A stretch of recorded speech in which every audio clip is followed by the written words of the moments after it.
All right, good afternoon, ladies and gentlemen. Charles Trail along with Eric Huffman here at Thurlby Field. We got week 8 of high school football, and we've got a great game here for a Saturday afternoon matinee showcase between the Titans of Jackson Lumen Christi coming up here. They put their 4-3 record on the line against the 7-1 Traverse City St. Francis Gladiators. We got one heck of a game here on Next Level Broadcasting for you. But before we jump into that one, we got to give a shout out to our pregame show sponsor, BC Pizza, for fueling us up for this pregame this afternoon. It's 4 o'clock here, Eastern Standard Time. Take a look at that slice of hot pep pizza from BC Pizza. Yes. And Eric, I know you've got a special taste bud for BC Pizza's gluten-free pizza. Yeah, being a celiac, BC Pizza, I always like to give a shout out to them as they have one of the best gluten-free pizzas that you can find around in northern Michigan. They have a Detroit-style crust that's gluten-free.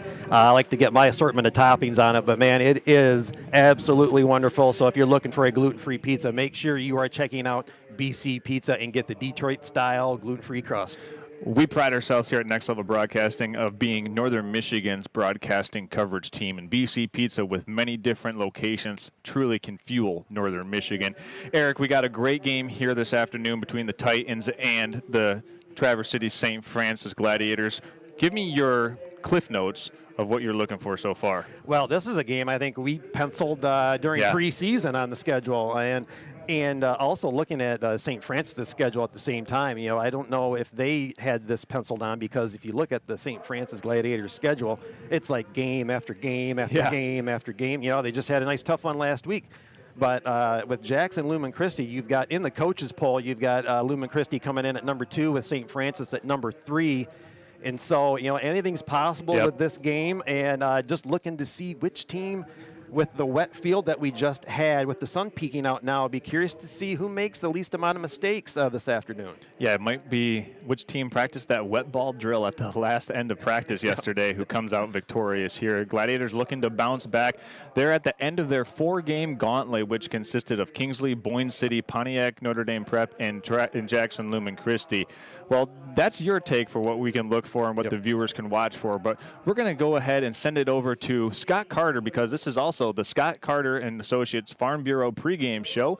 Scott's prepared every single week of the season so far his keys to the game, presented by Carter and Associates. We're going to go ahead and check that out. You're watching Next Level Broadcasting's coverage of Gladiator football. We'll be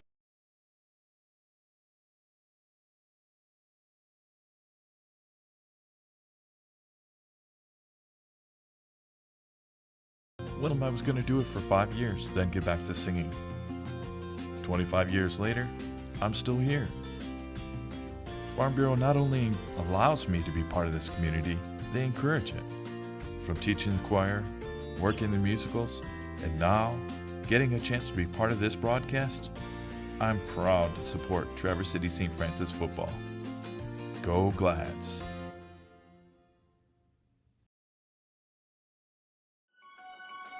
Whether you think you can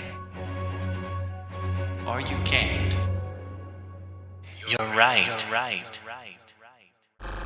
Coach Carter's Keys to Success is brought to you by the Carter & Associates Agency of Farm Bureau Insurance of Michigan. Henry Ford. It's kind of heavy. Why would I say this? Well, it's pretty simple. St. Francis, despite being 6-1, just lost to Notre Dame Prep. And Notre Dame Prep beat Jackson Lumen Christi. So we lost to them, and they're playing them, and now we're playing Christi. Have we decided whether or not we can beat the Titans? Well, we're about to find out. And here's my keys to success. Number 1, pass defense. Their quarterback's name is Gaston, and this is a talented young man who can run and pass. However, in games where he was under great pressure, he was known to throw an interception or 2. Our goal is to put him under the same kind of pressure through blitzes, stunts on the line, whatever it takes. Hopefully we can get a couple turnovers. Number 2, solid run block. Last week we were missing Ben Eckler on the line. Hopefully he's back. Regardless, in the films what I did see was that the Titans did allow for runs on the right side of the line. We'd be blessed to be able to establish a solid run game and eat up the clock. Finally, stay home. No, my message isn't that they forfeit. What I mean is, our defensive backfield must stay home, stay disciplined. Perhaps inspired by the Lions, this Lumen Christi team has a lot of trick plays up their sleeves. And so our backs have to maintain their position and their coverage until they're absolutely convinced and certain that it's a run play. Then they can respond to that. If they can stay home, that'll prevent any long plays to go past them. I know you can do this, guys. We all know you can do this. We're hoping you feel the same way. Play tough. Play to the end. Go get them. This was brought to you by Carter & Associates Agency, Farm Bureau Insurance of Michigan.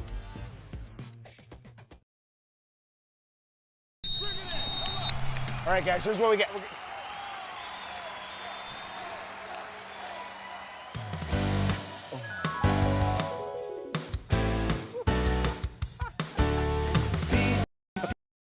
BC Pizza, hometown handmade gourmet. Coach, what do we do? We get BC Pizza. BC Pizza, BC Pizza.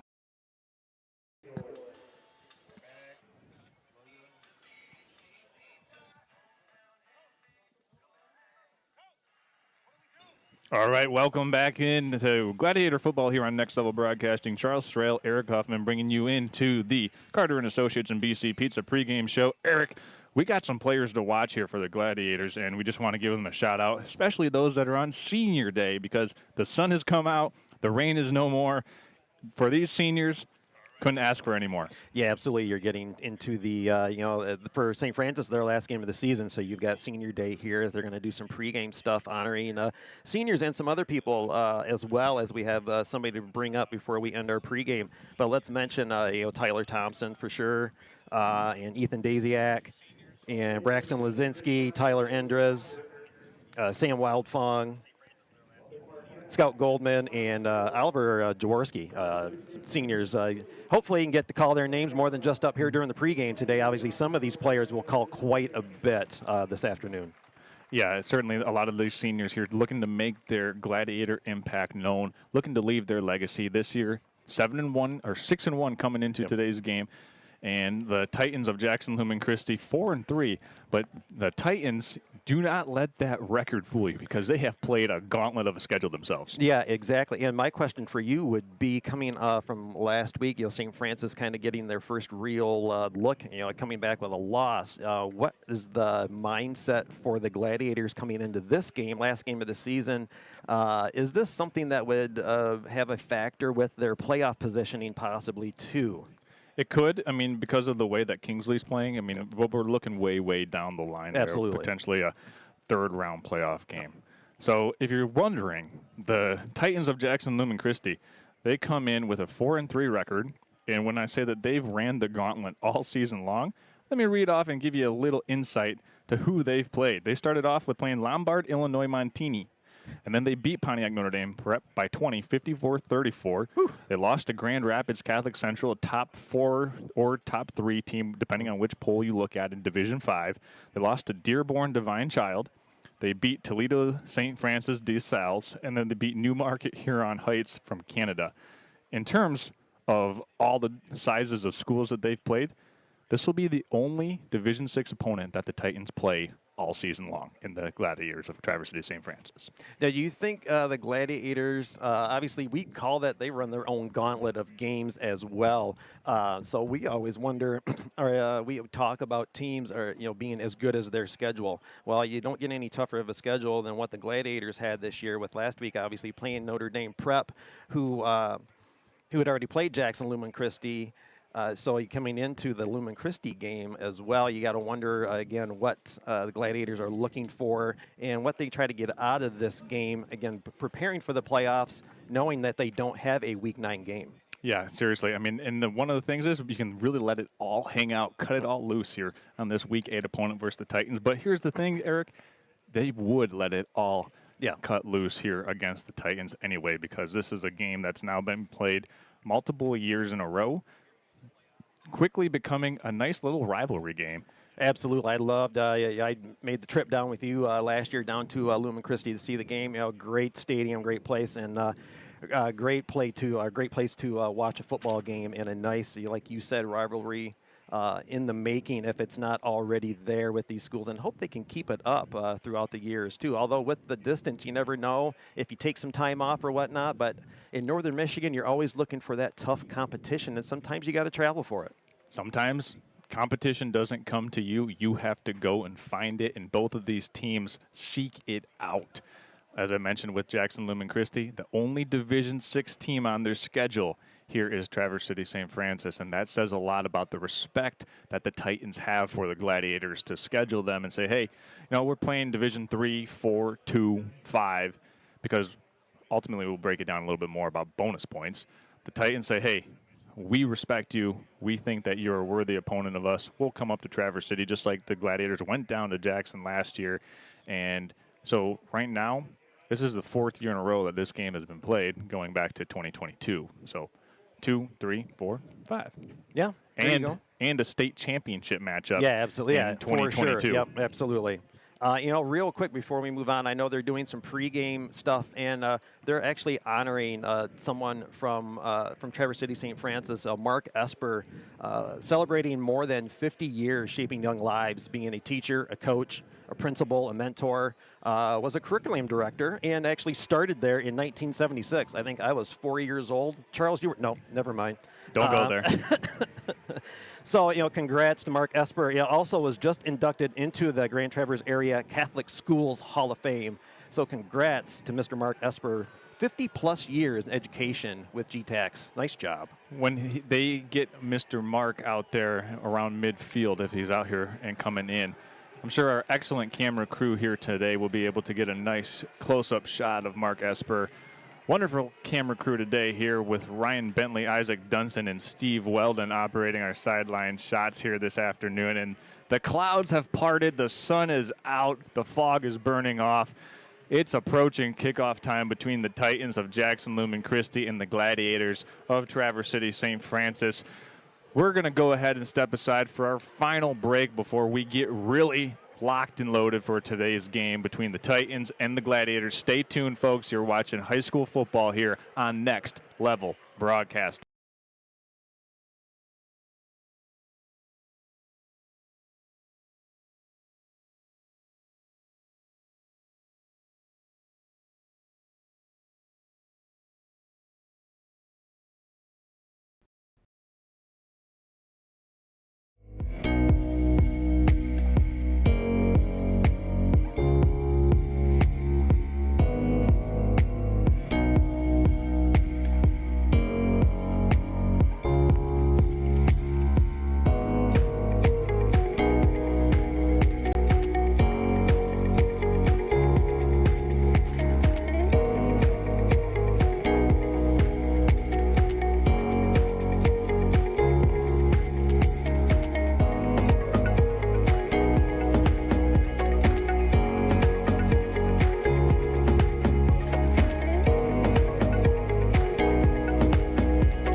And we're going to go ahead and send it over as we're getting ready for the invocation today. Once again, the honoration of Mark Esper, 50 years of working for Grand Traverse Area Catholic Schools, being inducted into the GTAC's Hall of Fame today. We're going to go ahead and send it over to public address announcer Chris Middleton for our invocation, national anthem, and starting lineups. Chris, take it away.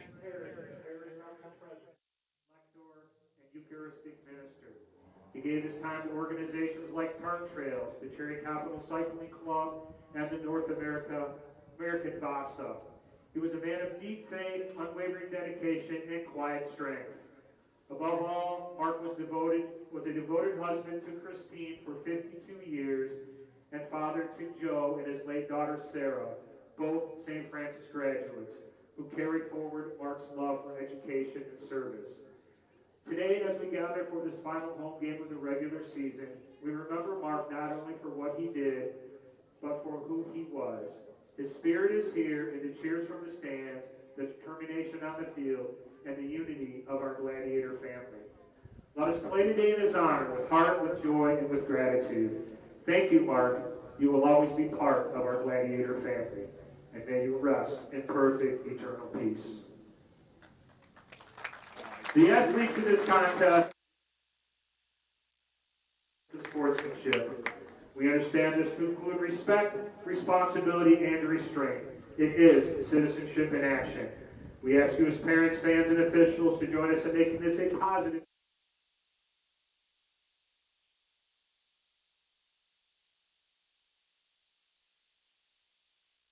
With an invocation followed by our national anthem.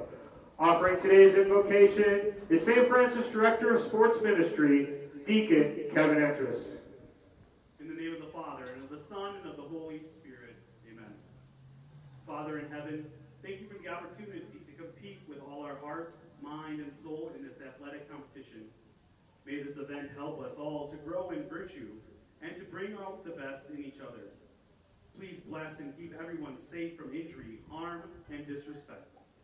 For our athletes, give each of them charity, humility, and courage to play this game in a manner which is pleasing to you, giving their absolute best for your glory and honor. For our coaches, strengthen them to lead with respect and self-control by word and example, especially through their interactions with our athletes, the officials, and fellow coaches. For our fans, inspire us to celebrate the good and forgive the wrong. May our words and reactions uplift and encourage. May we be in control of our emotions and not our emotions in control of us. For our officials, help them to direct this game with justice, honesty, and patience. Through the intercession of Saint Sebastian, patron saint of athletes, may our efforts bring all gathered here closer to our Lord and prepare us for our eternal destiny in heaven. We ask this in Jesus' name, amen. In the name of the Father, and of the Son, and of the Holy Spirit, amen. St. Francis! The privilege of this event was made possible by those who have fought for the freedoms we enjoy. Let us honor and respect their efforts and our country as we invite you to proudly sing along to the playing of our national anthem.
Thank you. Today we gather not just to celebrate a game, but to honor a remarkable group of individuals who have poured their hearts into our school spirit and athletic excellence. Our senior... Okay, so we're now ready to get the Senior Day festivities underway, not to overshadow the Week 8 game between the Titans and the Gladiators. Absolutely. But, you know, Eric, we saw what Scott was talking about. He wanted to deliver a message saying that whether you think you can or you think you can't, whatever it is, you're right. And that message that Scott wanted to deliver to the Gladiators here is you got to have the mindset that you're going to win the game.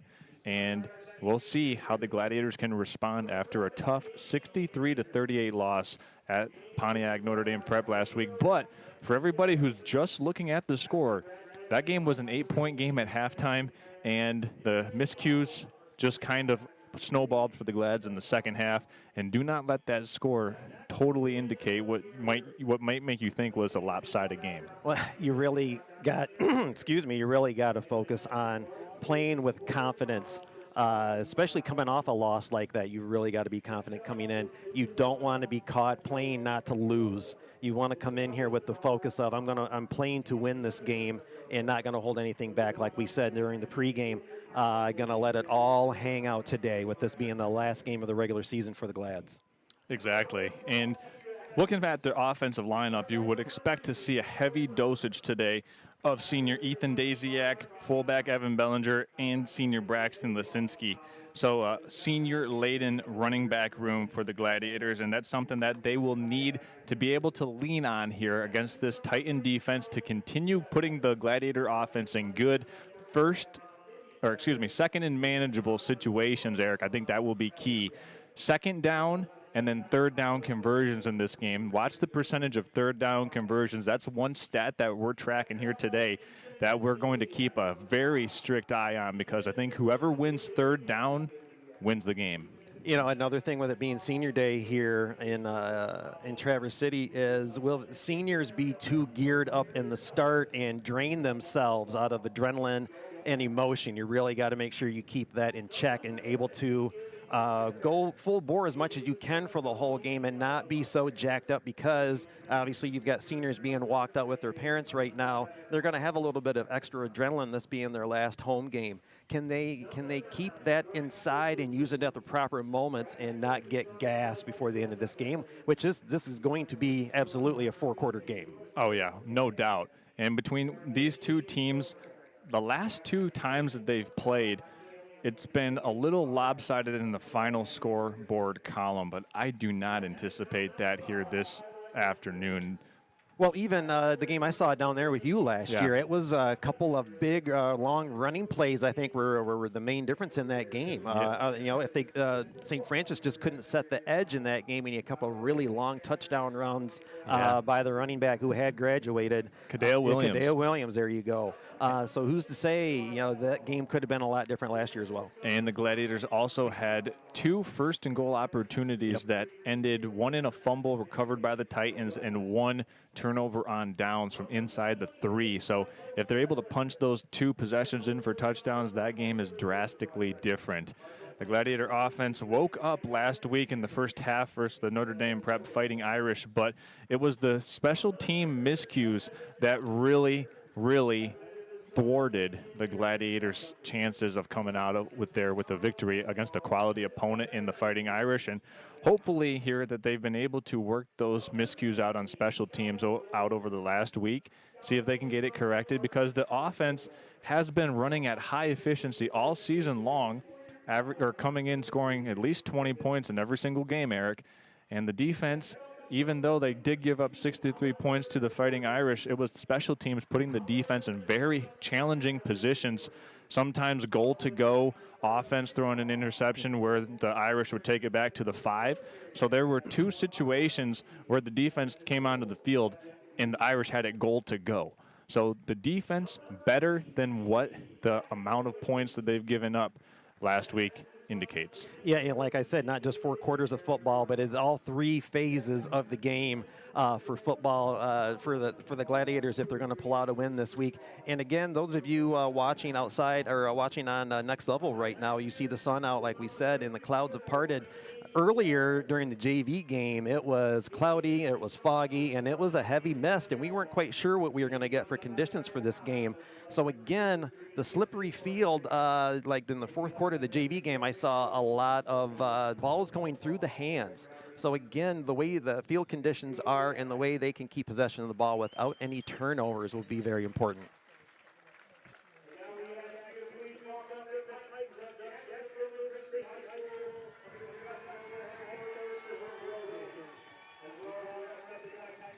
And so all the seniors this afternoon for the Traverse City St. Francis Gladiators going down the line in order of highest to lowest on the jersey number. It'll be Gage Walter next with Zach Winowicki. After that, Oliver Jaworski, followed by Scout Goldman. Then it's Evan Bellinger. Michael Frederick, number 26. After Michael, we have Sam Wildfong. Tyler Endress, number 12, with his parents as well.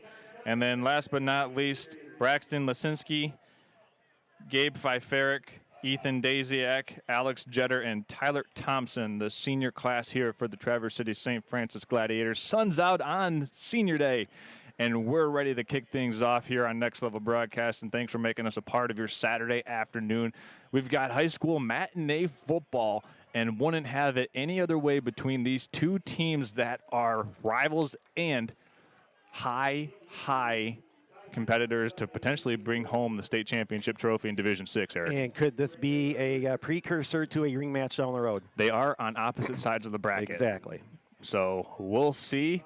We'll also see that the Gladiators will be kicking off. They won the toss and elected to defer. Back deep for the Jackson Lumen Christi Titans will be number 7, Aiden Gatewood, and number 23, Broden Burgess. Sam Wildfong, Glad's in the all-blue navy and the golden helmet as always. As we're ready to get things underway, one note, Eric, Aiden Gatewood, a freshman for the Titans, and it looks like he'll be receiving this one at his own 3-yard line. And here comes Gatewood. Gatewood is brought down there by Cooper Sellers at the 18. 15-yard return for the freshman, and here comes the Titan offense for the first time. And I'll be curious again how the seniors will play today. The game I was at last night, the seniors were the difference in the game. They were geared up and played 4 quarters of football. Again, what will St. Francis bring to the table with their seniors in their last home game today? So here's an opportunity to check out the quarterback for the Jackson Lumen Christi Titans. And calling the shots this year will be Benny Gaston. He's a junior. In the backfield, dotting him in the single-eye formation is Amarian Clay. We saw him last year, Eric. Yes, we did. Titans send 2 men to the top of the formation. There's a handoff to Clay working off left tackle, and he meets Sam Wildfong. Yeah, nice tackle by Wildfong, getting right up through the line and meeting him at the line of scrimmage for no gain. Well, give him 1 on that. So Wildfong and Clay meet on the first play of the game. I think they'll be very good acquaintances after tonight's game. Maybe trade a little paint on the helmet too. Yeah, let's see if they'll exchange Christmas cards after this game today. You can't really trade paint on these helmets, both with the golden helmet. So maybe on the shoulder pad. Let's see about that. Here the Titans come with 2 receivers to the bottom of the formation. Offset eye on 2nd and 9. Here's a pitch to the new running back. This is Johnny Walters, and Walters is still on his feet, breaks through the tackle, is eventually brought down after a nice run by Bo Classens to the 30. Let's see. Flag on the play down here. Yeah, 39-yard line. About flag. the 22. Flag at the 22. What a great job, though. Let's see if it was a great job first. Let's see if it's on a holding call or whatnot. As I was about to say, great job by the Lumen Christi offense holding on the Titans. Will take them back. Again, it was a great job by the offense getting out there and setting their blocks to where the running back was able to get through and have a nice gain on that play, although it's coming back. So the holding will push the Titans back. It'll be 2nd down and 19.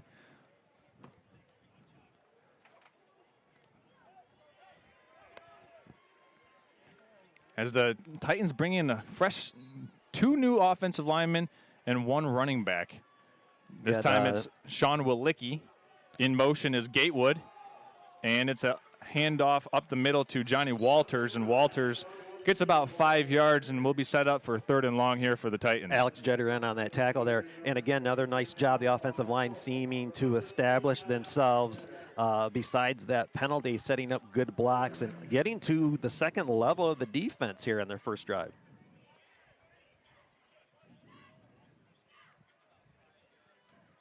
It'll be 3rd and 11 officially. And it's kind of, with St. Francis with the 5, you got their 3 down linemen and the 2 edges. I'm surprised that Lumen Christi is able to really get through that first line as you get quarterback. Got a completion out into the flats. Nice job there connecting with Jack Fitzpatrick. And it was all set up by Johnny Walters connecting with Fitzpatrick to move the chains for the Titans. That's a stat that we're keeping track of here this afternoon, Eric. Lumen Christi now 1 for 1 on third down. We said it in the open. Which team was going to be able to convert on third, and the Titans do right there on third and long. Yeah, to be curious to see, depending on how this game goes, if you've got a team that can run some clock out when you need to. Here's an I formation, 2 receivers to the bottom of the formation now. Oh, they almost left the man wide open. Surprised Lumen Christi didn't find it. Slipping through, the tackle still on his feet. They say a knee was down for Sean Relicki. Yeah, I think they're going to be about a yard short as you had Tyler Thompson holding him up short of the first down marker. And I think they say his knee hit at the 40. So this will be second and manageable. Lumen Christi able to find some nice holes on the running lanes so far.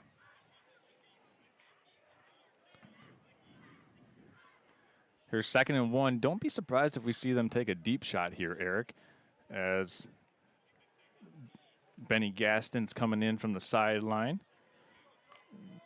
Yeah, well, and again, you almost caught St. Francis in a bad rotation with their defensive backs. Almost left somebody wide open as we get motion out to the left. Bubble screen out to the left side. Slips on the turf. Again, we mentioned the slippery turf and the weather conditions before this game started. Looks like right about the first down marker. Yeah, Wes Leonard on the reception, and he did a good job of the turf monster got him, and the Titans will keep the chains moving. And then it'll be placed at the 41-yard line. This is the third set of downs that the Titans have had on this opening drive of the game, approaching the 9-minute mark here in the opening quarter. Titans received the opening kick. Gladiators deferred to the second half. We'll get the ball in the third quarter as the Titans break the huddle here. It's Aiden Gatewood in the backfield. Excuse me, this is Clay. Clay is met right away. Nice big hit by Levi Muma. Yeah, jumped right up there and met him head on and pushed him backwards even. Nice job. Let's go ahead and see that one again. We'll cue the replay. We'll come back with that replay in a little bit. Actually, we'll just keep it moving here on second and 10 as the Titans are getting into the huddle here quickly. And it's time to have a condensed formation. Yeah, almost like a condensed trips to the left with a single back. There's a reverse. Jetter was there, but he wasn't able to bring down Gatewood. He was smelling it, but he just couldn't complete it. Alex Jetter, number 3, got sucked in a little bit too much from his defensive end position, and Clay was able to turn the corner. And you had your first chance for the Titan offense. The quarterback turns on, starts dealing those cards. You don't quite know where the ball's going to go, and St. Francis stuck watching until he's actually almost by them. So as that goes in the book, it's an 11-yard running gain for Clay. There's a pass by the QB. Nice reception. Yeah, nice out there to Wes Leonard. And a completion for Gaston to Leonard. That's their second completion of the game. It'll move the chains. Second first down catch for Leonard so far this afternoon as we've got papers flying out the window. Yeah, we're flying today just like the Traverse City Cherry Capital Airport. We've got Kevin Klein joining us here, the director of the TVC Cherry Capital Airport, joining us here at the halftime show this afternoon. It'll be great to have him on. Lots to talk about with Kevin, including airport expansion coming up on the radar and much more. As the Titans come out with an I formation, 2 receivers to the top. In the backfield, dotting the I is Sean Wilicki. He'll get the handoff still on his feet. Wilicki turning the tires, and he's near first down, following the blocks from his left guard and left tackle. Bo Klassen's able to come in and get that tackle. Not before a Titan first down. First and 10 from the 25. Just under 7:30 to go in the first quarter. This drive started at the Titan 18-yard line. They've had one holding penalty that initially pushed them back, and we've got a timeout taken here by the Traverse City St. Francis Gladiators. And we're going to keep it right here and tell you about Team Elmers. Established in 1956, and ever since, Team Elmers has been committed to building better communities one project at a time. And they're proud to be bringing you the Team Elmers hardest working player of the game tonight, an award honoring group success due to an individual's sacrifice. This player embodies what it means to be a true team player, all brought to you in part by Team Elmers. Also want to give a shout out to Traverse Catholic Federal Credit Union. TCFCU, they're also celebrating their 75th anniversary, just like Gladiator football. Travers Catholic Federal Credit Union is your all-in-one financial service provider, helping you invest in yourself and all those around you. Federally insured and an equal housing lender. That's Travers Catholic Federal Credit Union. Our first quarter sponsors here this afternoon. Charles Strail along with Eric Huffman here from Thurlby Field. Lumen Christi Titans started on their own 18-yard line. They now have it on the Gladiator 25. Eric, what are you smelling here? Maybe an end zone shot? Yeah, why not? You've had decent success. Now you're starting to open that passing game a little bit with your run game, getting you most of the way down the field as we've got a flag on a play pre-snap. This will be a false start against the Titans. Yeah, and again, you've got a first down from the 25. Why not take a shot as you've been able to confuse the Gladiator defense a little bit with your running game, and you just had a nice little pass out here. Penalty on the Titans. So that will push them back 5 yards as they bring in some different personnel. 4 new players coming on the field for the Titans here on 1st and 15 now. The only question I would have with that is St. Francis has been able to get through a couple of times. So if the quarterback does not have time, you're looking at a potential sack or a strip sack. I formation, pitch to Clay. Clay trying to get the corner. Big time hit there as Clay's brought down. A nice play made by Adam David. Actually, excuse me, check that. Braxton Lisinski. Yep. 8 and 9 here, looking very, very similar. But great pursuit by him, wrapping him up and then shoving him out of bounds. It goes as a 3.5-yard pickup for Amarian Clay on that first down tote. Actually kept him in. Clock continues to run. 2nd and 11. Second time the Titans have been backed up behind the chain so far in this drive, which started at their own 18. They'll send one receiver to the bottom. That's Johnny Firmus, and now we're going to have a rollout. There's Wes Leonard again. Nice pass out to the flat. And Leonard's tackled at the 14-yard line by Braxton Lisinski, and that will be a first down for the Titans. Yeah, you get that flanker out wide, just going down the field, that clearing out the way for your out route from your slant receiver or slot receiver. So far for quarterback Benny Gaston, when he's needed to pass, he's looked to Wes Leonard. They're 3 for 3 on this drive with 3 first downs. The Titans have only had 1 third down on this possession, and they're 1 for 1 on those third down conversions, as they'll come out in an I formation. Handoff up the middle to Werlicki. Werlicki, kind of the change of pace back. It's Werlicki and Clay carrying the ball frequently for the Titans, and Werlicki's down for about a 7-yard gain. Evan Ballinger in on the tackle for the Glads. And again, good job by the offensive line hitting and setting their blocks and again, leaving a nice hole for the back to get through. This is 2nd and 3. They'll send Leonard in the slot. Also, Johnny Firmus to the top. Handoff to Werlicki. Werlicki met right away. And Bellinger was in on that, as well as Zach Winowicki. About a yard short of the first down.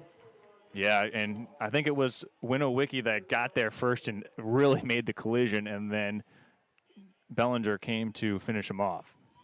You know it's a good hit when the body shakes when they meet in the middle. Yeah.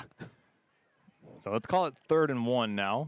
Already past the midway mark of this first quarter.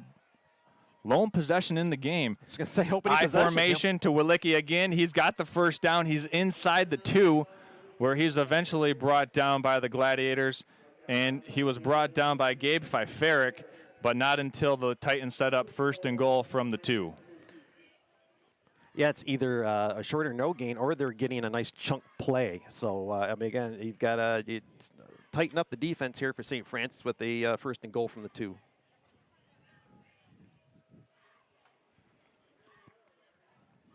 Goal line offense and defense now on the field for both teams.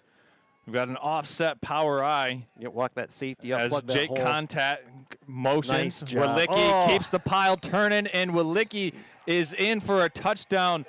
Put it on the board, and the Titans score first here on the Werlicki 2-yard touchdown plunge. Titans go up 6-0 on their opening drive. Thought St. Francis had done a good job of getting there and meeting him right in the middle, but yet the running back keeping his legs churning for his job. Werlicki keeps the pile.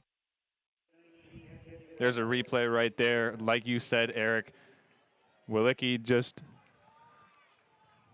doing his thing. Oh, we might have a That penalty should and be extra point here. Yeah, that should be a false start on the field goal or the Looks point like they're after going to give kicker. offside on the defense.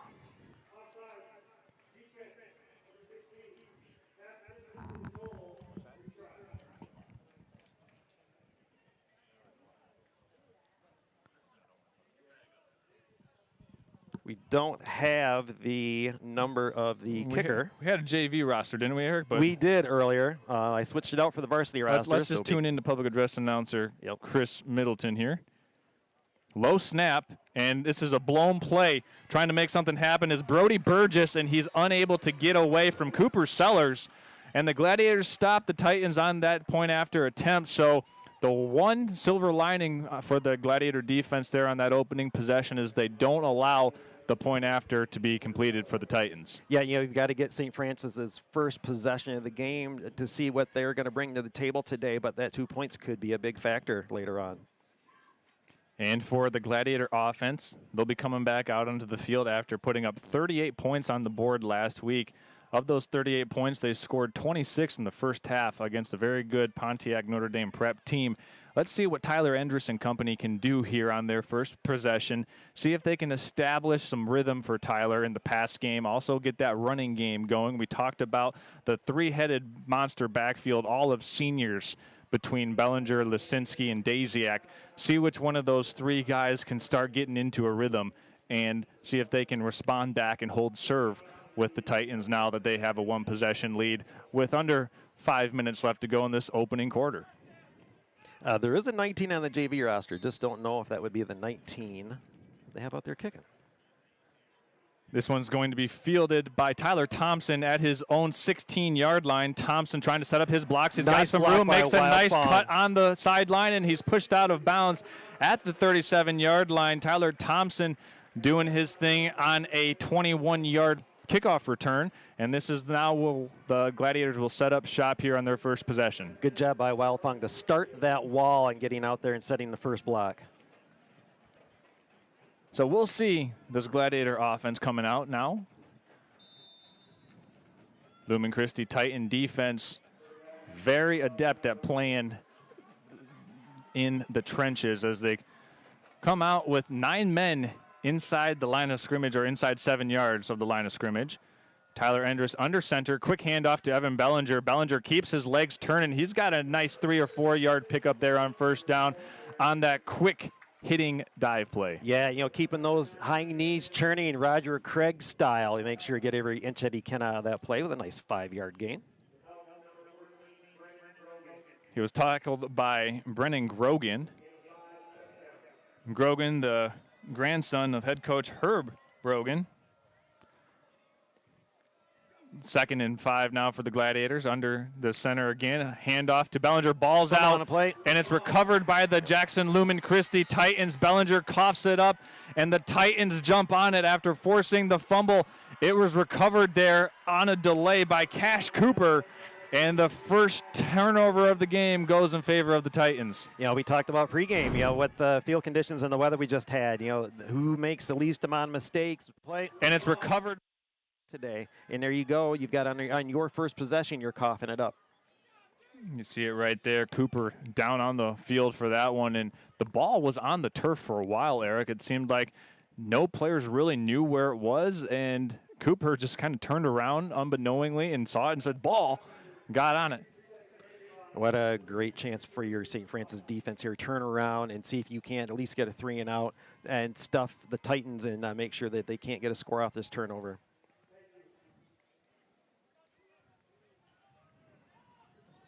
Two left for the Titans. One flanker and a slot. Yeah, we'll see what they do here on 1st and 10. It's going to be in handoff. Trying to bounce it out wide and getting his way near the 37-yard line. And that's Aiden Gatewood tackled by. I almost thought Alex Jeter was going to be held there, but the Christi lineman ended up letting go of him just in the right amount of time. So pretty impressive running for the freshman Aiden Gatewood here, Eric, so far, getting one of his first carries of the game. And again, I can't say enough about the way the offensive line has started this game for Lumen Christi. Again, getting and setting their blocks very well. Yeah, specifically the left side of that line. Weston Vanderstelt And Keegan Grandy. Here's a end around. Oh. Gaston throwing it deep Wide down to field to open. Wes Leonard, and Leonard's going to take this one the distance for a 37-yard touchdown. Definitely need the replay on that one. What a great play design.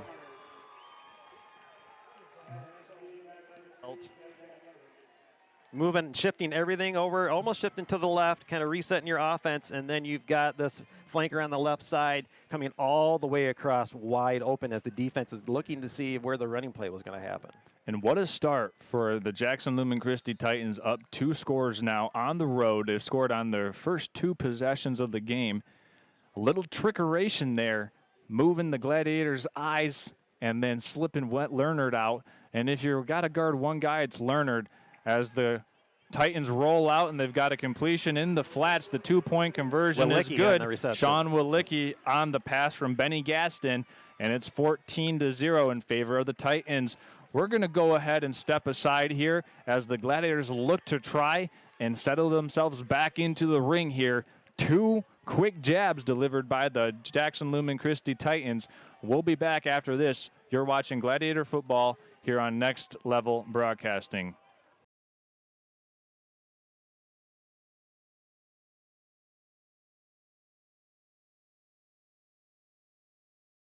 Discover. We make banking secure and convenient with biometric logins and remote deposit capture. Whether you need loans, mortgages, or credit cards, we've got you covered. Manage your finances effortlessly with our online banking services. Grow your savings with our competitive rates and savings products. Experience the difference with Travers Catholic Federal Credit Union. Visit tcfedcu.org for more.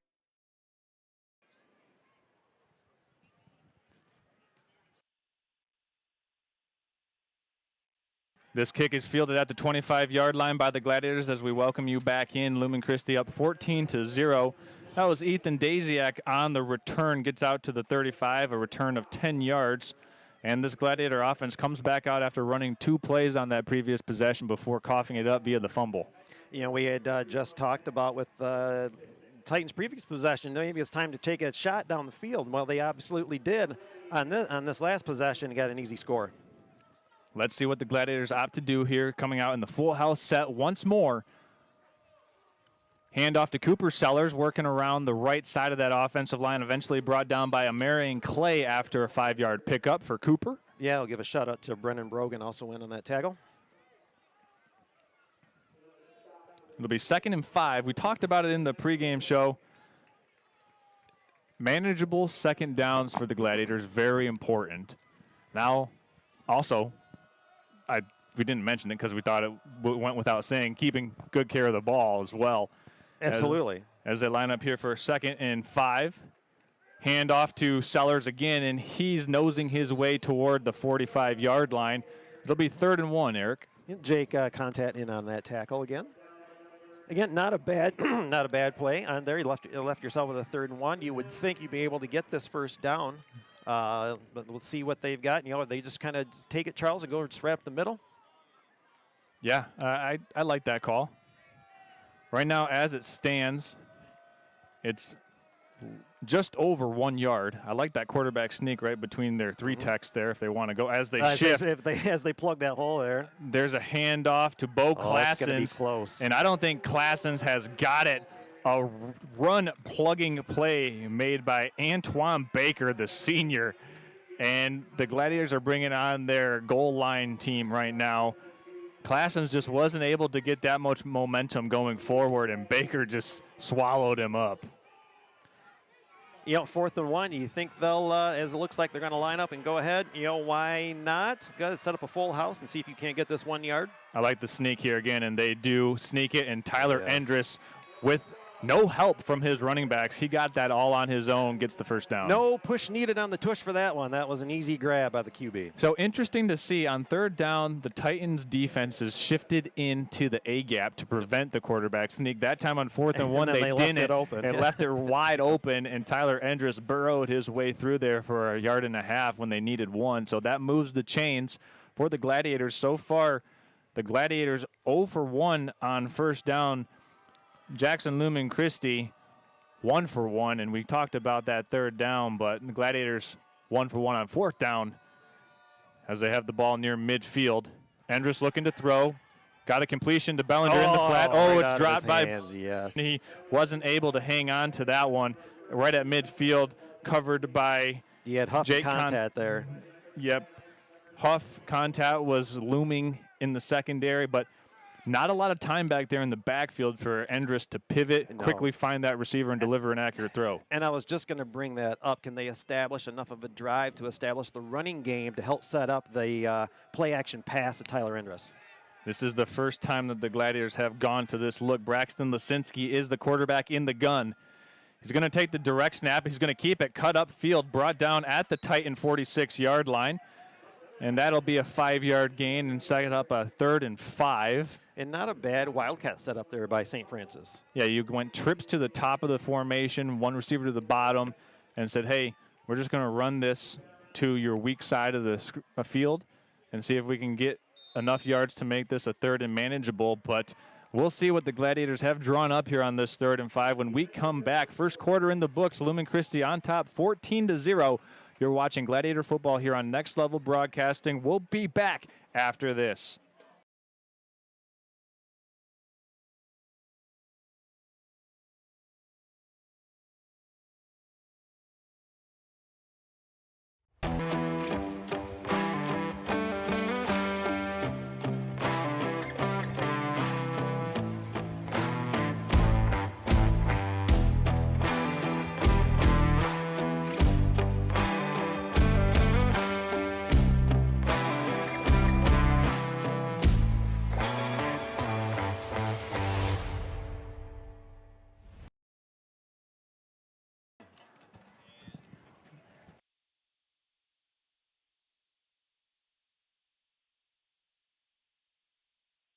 All right, officially the second quarter now between the Gladiators of Traverse City St. Francis and the Titans of Jackson Lumen Christi.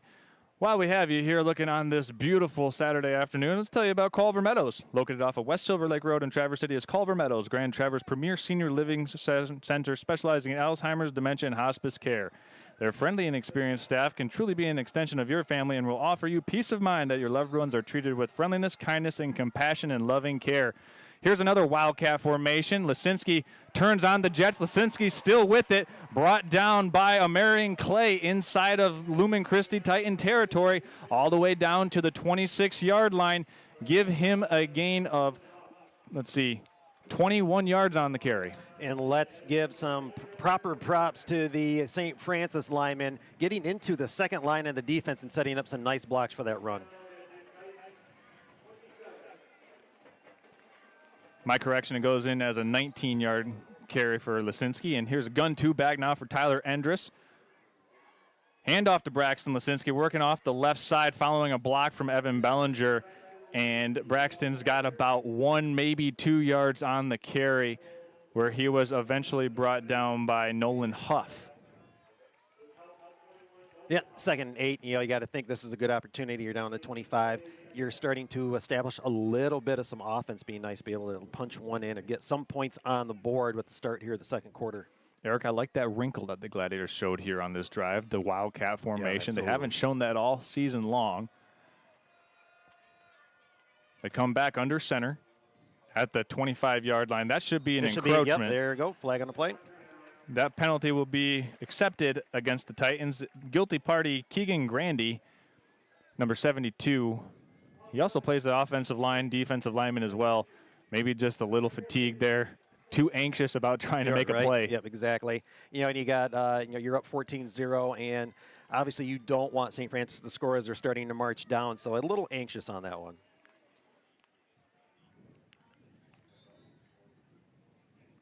End up with a 2nd and 3 after that. Yep. I guess I misread it earlier. I thought it was a 2nd and 5, but the penalty puts that 2nd and 3. I formation.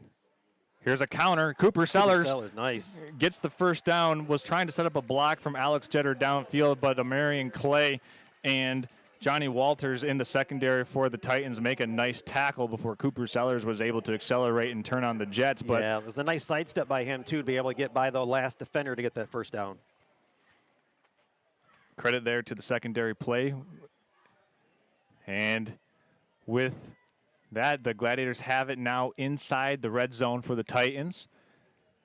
1st and 10, ball on the 12. Can they punch it in and hold serve, or just punch back right now and get their feet back underneath them? Gun 2 back for Tyler Endress. He's going to hand this one off to Lisinski. Lisinski trying to shed a block, eventually dragged down there after a 4 or 5 yard gain by Jake Contat for the Titans. Again, you're starting to get not quite a big chunk play, but you're getting decent yardage now that you're getting out here closer to the goal line, getting good 3-4 yards each play right now. They can pick up a first down inside the 5 yard line. They can get it at the 3.5, 4 to make it 1st and goal. They go back under center now here, working on the near side hash. Wide side of the field presents itself. Going to the left of Tyler Endress. And there's a quick dive to Cooper Sellers. Sellers keeps his feet moving, and Cooper Sellers is in for the touchdown. Glad's answer back, put it on the board. Cooper Sellers in from 7 yards out. Nice job by Sellers getting through that hole and getting to the score. He had Jake Contat, number 22, was firing up the hole and picked the wrong spot as you had Sellers getting through and getting in for the Glad's first score. As you'll see him coming through and just misses. Man, he got a nice pancake block there by Alex Jetter, number 3. Alex Jetter just planted Weston Vanderstelt, and Cooper Sellers followed right behind him. Yeah, I'll give Zach Winowicki a shout-out for setting the nice block on Contat to make sure he wasn't tackled behind the line. Daziak to hold it, Wildfong to kick it, Cooper Sellers to snap it. Good-looking snap, clean hold, and the kick is waiting on the signal. Yeah. No good. So that one was apparently wide right. I couldn't tell from our vantage point. Eric, did you see anything that said otherwise? Wide right? I could not see from here. So, no, it's usually you wait for the signal, but it didn't wait from the signals from the officials, and I didn't quite get that either. So both teams so far miss and misfire on their point after attempt on their opening touchdowns. The Gladiators do strike back. It's now a one-score game yet again. And let's see if this Gladiator defense can kind of get their feet underneath them after surrendering 14 points in that opening quarter. A couple quick updates for you around the world of college football. Michigan ended up winning against Washington 24-7. Michigan State currently trails Indiana by the score of 14-10. Oh, 14-10. I mean, less than 2 minutes ago in the first half. Michigan State approaching their total points ceiling, maybe 20 points. I would say if they scored 20 against Indiana, that'd be a victory in itself. But absolutely. Did you see Minnesota drubbing Nebraska last night? It's 24-6. I mean, Nebraska row the boat. Hey, we're rowing the boat, man. Row the boat, Eric.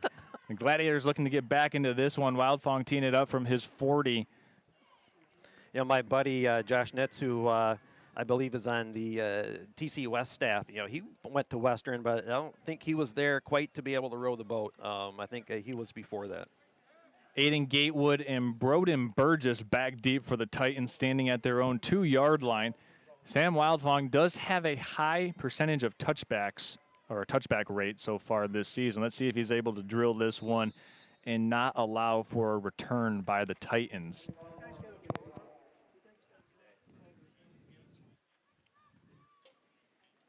Wildfong sending it away from the 40. It's a low kick. It's going to bounce at the 11 and go in for a touchback.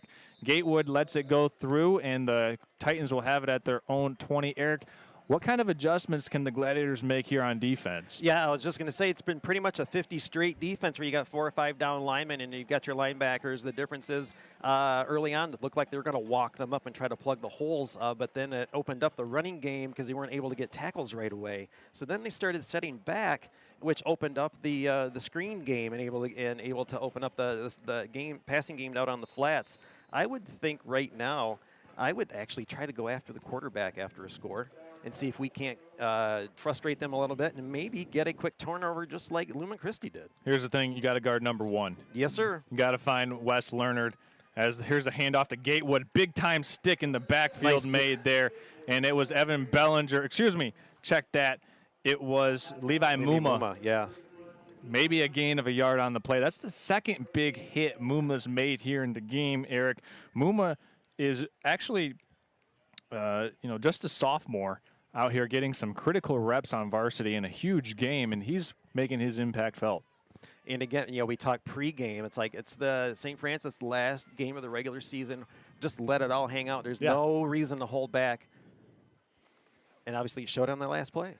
Boston rolling to his right, got a completion out in the flats. Sure-handed nice wrap tackle. Up by Krupa Sellers. Yeah, I mean, if he doesn't make that stop and stick, Eric, you might see a big gain on the sideline for Nolan Huff. Yeah, that was a nice wrap-up using both arms to get to wrap him up and make sure you're hanging on to get any more yardage. Here's a little fun fact for you so far. Benny Gaston so far in this game is perfect, 5 for 5 on his completions and attempts. So the Gladiators will have to try to get some pressure on Gaston to maybe throw him off his game a little bit. Well, let's call Lumen Christi 6 for 6 because you had one other player throw a pass for a touchdown.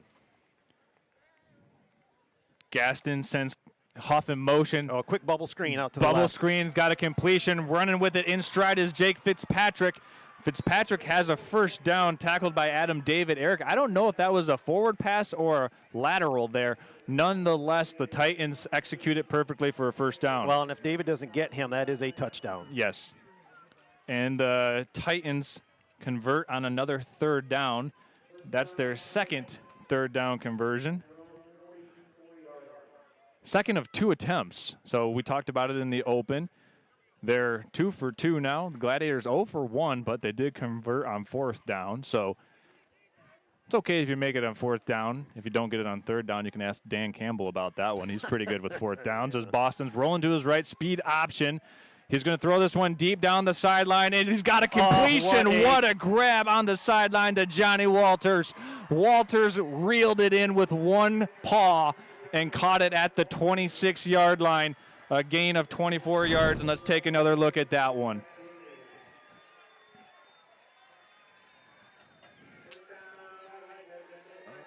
Oh, my goodness. Yeah. 28 yards to be exact there on the completion from Boston to Walters. But also going down the field, having to turn around your whole body and then grab it with the left hand, it looked like. And I don't think it was set up to be back shoulder, Eric. No. I think that's just the way it happened. Boston still perfect so far. Benny Gaston still perfect as there's a handoff up the middle. That Willicki there, Eric? Yeah, but that's Willicki, and what he's doing is as soon as he gets the ball, he's just lowering his head and just trying to run over as many people as he can. So the another Titans, gash play on that for 5 yards. The Titans have it right on the verge of the Gladiator red zone, courtesy of that Benny Gaston to Johnny Walters. Really, really nice play. You know, so far it's been miscues and big plays down the field so far. Yeah, exactly. Leonard in the slot on the bottom of the screen. Willicki on the handoff. Willicki's going to bust through the line, and he's tripped up. Let's see, will they mark him down at the 1? It is a gain of 20. Let's see, about 24 yards as it stands. Yeah, he had a nice opportunity by Jack Young to haul him down before even a first down, but able to slip that tackle and get down by the goal line. Just over 6 minutes remaining in this first half of action. The Titans with their 3rd possession of the game looking to punch it in and go 3 for 3 on scores so far here this afternoon. The ball is down at the 1-yard line. Benny Gaston and company in this offset power eye. It's a quarterback sneak. Nice hit at the goal line. Gaston doesn't get it. He got absolutely popped right near the line of scrimmage, and the Glads deny the Titans on 1st and goal. And we have a late signal for a touchdown. So I eat my words as Benny Gaston, with some strength that we didn't see, was able to get the ball into the end zone for a touchdown for the Titans. Choke that down with a little BC pizza? No, actually, I preceded it with BC Pizza, eating my words after the BC Pizza here. BC Pizza, our pregame show sponsor. But, yeah, Eric, you said it right there. Titans on for the point after attempt to make this a 3-score game once again, and it is good. The sand wedge for the kicker there puts the Titans up 21-6. They're back up 15 points, and more importantly, Eric, Gladiators need a touchdown, 2-point conversion, and an extra point now if they want to get back into this one and tie it up. Yeah, just under 6 minutes to go in the half. Let's establish ourselves and see if we can't get a nice drive down there to end the half, just like Lumen Christi did to start the game. Yeah, if you're just now joining us, Lumen Christi marched 82 yards on their opening possession. Gladiators on their first possession coughed it up right around midfield. Lumen Christi scored another touchdown. It was, at that point in time, 14-0. Gladiators answered back with a 7-yard Cooper Sellers touchdown run. And now here, courtesy of that big play down the sideline to Johnny Walters, the Titans have added another score. While we have an opportunity to do so, we want to remind everybody that coming up, we'll have the Traverse City Cherry Capital Airport, and the director of the TVC Cherry Capital Airport, Kevin Klein, will join us here live in studio to talk about what's going on, what's shaping up for what will be a very big 2026 for TVC as this one's kicked off. It's fielded at the 11-yard line here by Tyler Thompson, looking to set up his blocks on the near side. He's got it set up. Tyler Thompson in the clear. 50. Thompson with a lot of speed to burn. He's pushed out at the Titan 38-yard line. And Thompson with a great momentum-changing return for the Gladiators. Yeah, Eric. we had the best view in the house there as that wall set up right in front of us, and good job by the blockers up front to set that wall and able to get through and get a nice chunk down the road. Yeah, look at this, even on the Cooper Sellers here on the right side, or else that stopped around the 35, 40-yard line and ends up being about the 40-yard line on the other side of the 50. Also, shout out to Special Teams Hall of Famer Lance Voss, 21 for the Gladiators, doing a great job here, getting that block out in front of Cooper Sellers to allow him to, or excuse me, Thompson to really accelerate. Officially 53 yards on that return. Cooper Sellers in this Wildcat formation. This will be the first penalty enforced against the Gladiators so far. You said 53-yard return? 53 yards. And there's the first penalty against the Glads. It's a false start, and you know, this Wildcat formation for Traverse City St. Francis has given them good results, but sometimes it's hard for the offensive lineman to know the differential in the snap count when you're running in 1, 2, sometimes 3 different quarterbacks, and each one has their own cadence. Yeah, own cadence and the own way they do things in the backfield too. So you're really almost like trying to get used to a whole nother quarterback, so to speak. Here's 1st and 15. This is going to back them up to the Lumen Christi 46. Under center they go. Handoff to Lisinski, working around the corner. Tripped up. Nice tackle made by Jack Fitzpatrick, bringing down Braxton, or else Braxton's getting a lot of yards, but as it goes in the books as a 2-yard gain. Getting a lot of those leg wrap-ups and just holding on to players as he was trying to jump through that tackle and get away, but nothing doing him.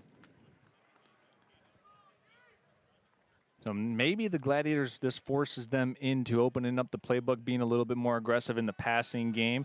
As they go back to this Wildcat look with Cooper Sellers flanked to his right by Evan Bellinger. They send trips to the bottom, Jetter to the top of the formation. You've got Endres in the slot. Cooper Sellers cuts it up into and back across the 40, brought down by Antoine Baker, and Sellers has 1 yard on the carry. Yeah, Baker all geared up after that tackle. And he is a difference maker. We saw him last year, Eric, blow up some plays against the Gladiators last year. And then I actually got the privilege to see Jackson Lumen Christi again versus Division III Gaylord last year. And Baker was all over the field in that game as well. Here's 3rd and 12. Still waiting to see St. Francis establish a normal running game to help set up that play action pass or dual threat from Endres. They'll send twins to the top and bottom. Endres flanked to his right by Bellinger. He's going to roll left, looking into the flats. There's a completion to, Jetter couldn't squeeze the leather on the pigskin. And almost a little mistimed. I know Endres looked like possibly timing his throw a little bit. So when Jetter comes out of there, the ball's already halfway there. Maybe just a little off on the timing.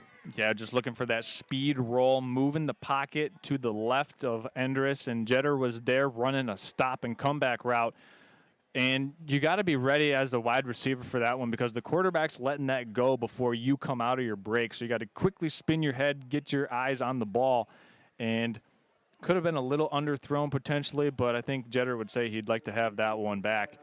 So Glad's unable to convert on 3rd down. They're now 0 for 2 on 3rd down, and we got a fake pass. It's incomplete. Nicely defended by Jake Contat. Intended for Evan Bellinger, and the Gladiators turn it over on the fake punt.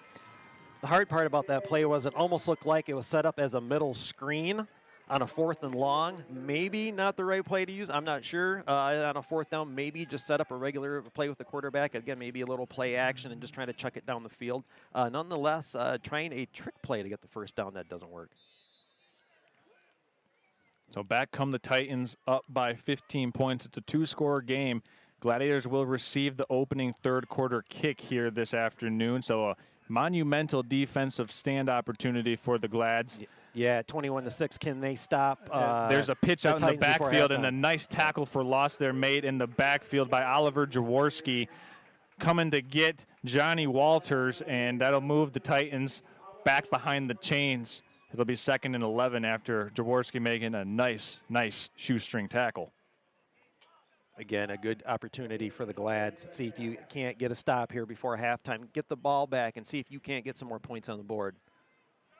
Now under 4 minutes. Eric, if they do get a stop here on 2nd down, do you potentially think about taking a timeout if you're Traverse City I would St. possibly Francis? do that. Yeah, I mean, let me see. Have they used any time? They've used one timeout. Heck yeah, I want to save as much clock as possible. They'll send Obviously, one man in motion. That's Johnny Firmus, and it's completion out in the flat. This is Gatewood. Gatewood with a lot of speed to burn. He's pushed out at the Gladiator 44-yard line. As it stands, that's a completion of 20 yards. Yeah, he's run out by Adam David. Check that 15 yards. But go and ahead. I want to say you didn't have somebody if they're playing man-to-man, you didn't have somebody watching him, as he literally had nobody checking on him until after he had gotten the ball another 5 yards down the field. So just a quick completion out into the flat, and still perfect is Benny Gaston here passing the football. How about that? But they're not. They're playing within themselves, I guess, to say right now. Nothing too. So we got a whistle? Yeah, the Titans want to take a timeout here. They came out in a Wildcat formation of their own. And since they have a timeout, we'll keep it right here. We'll tell you about Redmond Automotive. Listen, Gladiator fans and families all around Traverse City, we know that sometimes your teen drivers might get in that occasional fender bender or put that transmission out when trying to take the manual for a spin on homecoming or prom. But when these occasions occur, trust the pros at Redmond Automotive to get your vehicle back on the road as soon as possible. A full-service and family-owned and operated establishment for over 35 years. That is Redmond Automotive. Also want to tell you about Alpers Excavating. Alpers Excavating is a 4-generation St. Francis community family that is proud to support St. Francis Gladiator football season, now going on 3 years in a row. Family-owned and operated and proudly featuring services for residential, commercial, municipal, and land development. That is Alpers Excavating. Charles Strail along with Eric Huffman and the Next Level Broadcasting crew here on a Saturday afternoon. Titans and Gladiators. Eric, what are you seeing so far? Yeah, I see Lumen Christi pretty much establishing themselves on both sides of the football right now. St. Francis trying to find an identity for what they want to do with today and not quite able to establish that identity. Here's that Wildcat formation for the Titans once more. This is Brennan Brogan trying to nose his way toward the 40-yard line, eventually brought down at the 41 by Jake Reinick. Yep, Oliver Jaworski in there also on the tackle. Down to 3 minutes to go and a half. So right now, I don't think we'll see another pass by the Titans here, Eric. They want to use up as much clock as possible. Well, and the way you've been able to play this game, there's no sense in trying to rush down the field. Yeah, I'd say try to get this down close to triple zeros and try to score. Nice handoff to Walicki. Ball's on the play. Recovered. That's Sam Wildfung. Wildfung's got it for the Glads. The turnovers are now even at 1. Let's take another look at that one here as the Glads make a big-time defensive stand. Turnover on the Walicki carry. Just going right out of the power or just I formation. Boom. Yeah, and that was Adam David putting a hand in there and knocking the ball loose. What a play. 8. Adam David gets the ball back for the Gladiators. Each team with a fumble lost now. Gladiators with 2:44 and 2 timeouts left to go. They will get the third quarter kickoff. So for the Lumen Christi, now they've got a sudden change to react to after they were maybe able to put this game to bed. Well, and for the Glads, you got that stop you needed with a chance with 2:44. Let's see if we can get some points. Endress looking to throw deep down the post route, looking for Tyler Thompson, and it's picked off. Coming over and making the interception is Nolan Huff. And Huff with another sudden change play. Second turnover forced against the Gladiators. We'll take another look at that one as Huff came over, made the interception. As we're looking at this, I think it's another time where the pass comes up and the receiver isn't even looking yet.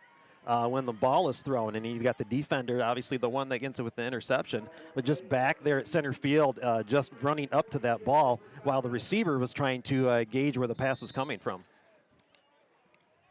So back-to-back turnovers on consecutive plays, and the Titans have it inside the Gladiator territory once again, courtesy of that Huff interception. Let's see if the Titans play this a little more conservative, Eric. It's a Marion Clay in the backfield. Yeah, it was close rolling to, out. A lot of pressure, and this will be a sack.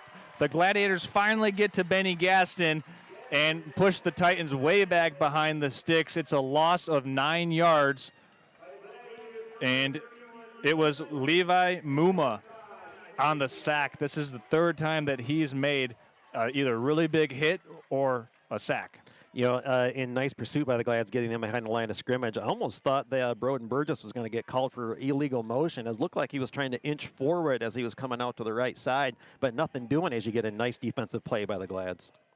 Under 2 minutes left to play in this first half. Gladiators still with 2 timeouts left. It's 2nd and 21. Full house, one in motion. And we've got... Yeah, it might be illegal. We've got a timeout taken by the Titans here, as it would have been an illegal motion there. As they take the timeout, I want to remind you that coming up on the Traverse City Cherry Capital Airport halftime show, we've got Kevin Klein live in studio to talk about the upcoming years, the projects, what's going on at TVC Cherry Capital Airport. That'll be a fun opportunity to talk with him during the halftime show. Who knows? Maybe we can get him to stay around for the third quarter. I don't think we'll have to pull on his arm too hard. Right, absolutely. Maybe throw a headset on, maybe get him to do a little broadcasting with us. Do a little broadcasting there, yeah. And we'll be recapping what we've seen so far here in the first half between the Titans and the Gladiators. And right now, the Gladiators have defensively, Eric, I think, played better than they have offensively. Absolutely, yeah. The offense hasn't really been able to find anything where the defense, you've given up 21 points, but yet it could be a lot worse, so to speak, as of right now. So the defense standing up, and you had that nice timely turnover when the Titans looked like they were marching their way towards some more points on the board. Again, thank you all for joining us on Next Level Broadcasting today down at Thurlby Field, watching St. Francis Gladiators and Jackson Lumen Christi Titans. We did have one other game earlier today as we had Gaylord St. Mary's playing host to Holton. That one kicked off at noon. Here's a handoff. Actually, this is a rollout out into the flat. It's got a completion on the far sideline to Brennan Brogan, and Benny Gaston gets the completion. This will set up about a 3rd and 17, call it. Titans need to get to the Gladiator 36 for the first down. Clock's still running here. Gladiators with 2 timeouts left. Yeah, I wonder if his momentum was stopped as you had Jacob Krasko over there running him backwards as he was headed towards the sideline. This ball will be snapped under 1 minute left to go. Well, actually, they're going to quick snap it as Gaston's in the shotgun on this deep corner route, and it's incomplete, intended for Jack Fitzpatrick. Fitzpatrick being guarded there by Cooper Sellers. That's the first incompletion. Is that our first one of the day? First incompletion for Benny Gaston on this deep corner route, and that'll force a punt. So the Gladiator defense stands firm when they absolutely had to, Eric. And again, we just reiterated to that here when the possession started that the defense seems to be this the part of the St. Francis team that has shown up so far in this first half. The offense have shown some nice things this half, but hasn't been able to put it and show it up on the board yet. Let's see what they do when they come out of the locker room after halftime and make their proper adjustments. Wes Leonard punting this one away, and it's a little bit errant. Bounces at the 32, rolls and takes a Titan roll to the Gladiator 26-yard line. So we'll see how aggressive the Gladiators want to be here with 54 seconds remaining, 2 timeouts left to go. They will receive the third quarter kickoff. I think you just got to go gunslinger mentality here if you're Tyler Endress. You got to forget about that interception and just keep firing away. How many times can we say this is the game to let it all hang out? I mean, that's why not 54 seconds left in the half. Let's not worry about that. Let's take some shots. No sense just playing the easy, let's run it a couple times and get into halftime and regroup. Let's go for it as we're setting up in the spread. They'll send twins to the top and bottom of the formation. Here's 1st and 10. Endress looking to throw. He's got a tunnel screen there to Cooper Sellers, and it's sniffed out nicely pursuit by Brennan Brogan. He was lined up on Sellers in man coverage, and he smelled that one all the way. Goes into the books as a 2-yard completion. But, wow, if Brogan doesn't make that tackle, Sellers has 5 blockers out in front. Yeah, Brogan was about 2 or 3 yards behind him when that crossing route in the middle happened, but yet quick pursuit by him to catch up and bring him down. And a good play call by the Glads, but just better defense by Brogan. Looks like you're going to stack it in here. Maybe just one more play, and let's go into the locker room. Endress, here's a counter to Cooper Sellers. Sellers across the 35, still on his feet, trying to get out of bounds. He's got to get out of bounds, and he does, as he's pushed out by a Marion Clay. And Cooper Sellers there doing his thing on the ground, Eric. Yeah, Jack Fitzpatrick, number 4 for the Titans. You can see from up here, our vantage point, Titans are like throwing arms in there and trying to rip that ball loose. Maybe something that they saw on film, Eric, where a lot of times when teams really try to do that peanut punch, made famous by Charles Tillman for the Bears, But also, too, we had that weather that was here while the JV game was going on. And granted, it's been a little while, and the sun's been out for a bit now, but there's got to be some type of conditions down on the field still. We've got a timeout taken here by head coach Josh Sellers of the Gladiators, and we'll keep it here right here with you. 7 seconds remaining in this opening half. And, Eric, I don't know if the Gladiators really want to draw up a home run play here. You're at your own 43-yard line. You don't want something to go drastically wrong. Your defense has weathered the storm and has kept you in this game when the offense has been struggling mightily outside of that second possession. But offense so far really, really holding this team back. But I'm not calling a timeout unless I'm going to take a shot. Sure. Set something up, whether it's some type of, where's the ball on the right hash, whether it's some type of, you said, trips to the left and do some type of rollout, throw it down the field and see what happens. But then again, you've got to give Endress or whoever's back there enough time to be able to get that ball away. And we'll see what the Gladiators have drawn up here in this timeout.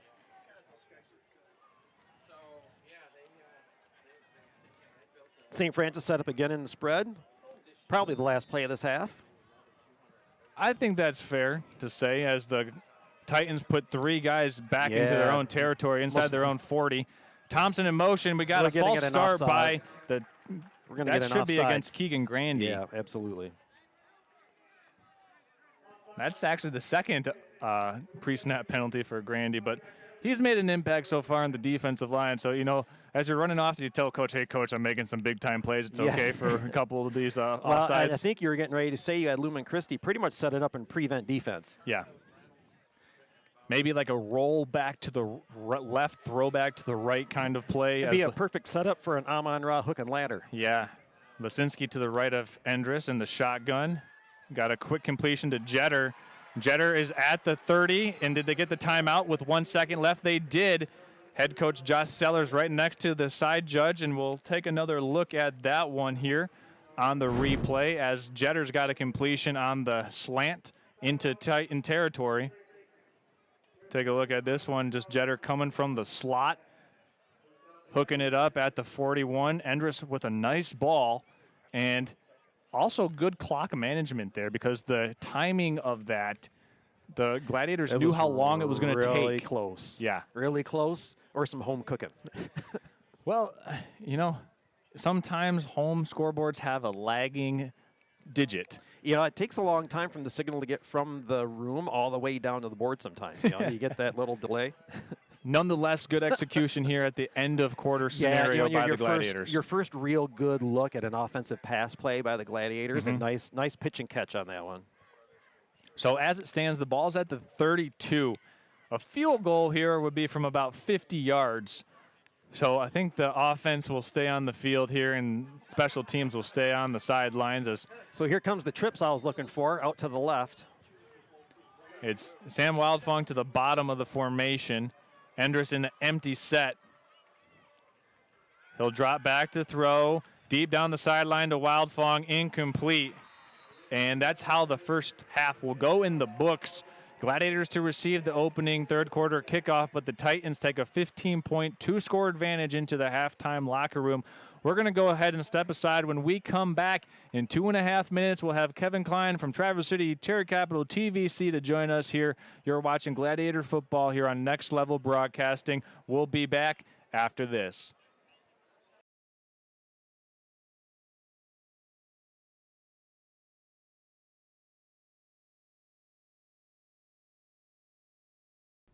Hi, it's Klein from TV4. We're help keep you connected high schools in Northern Michigan so you can game all season long with TVC, your Northern Michigan connection.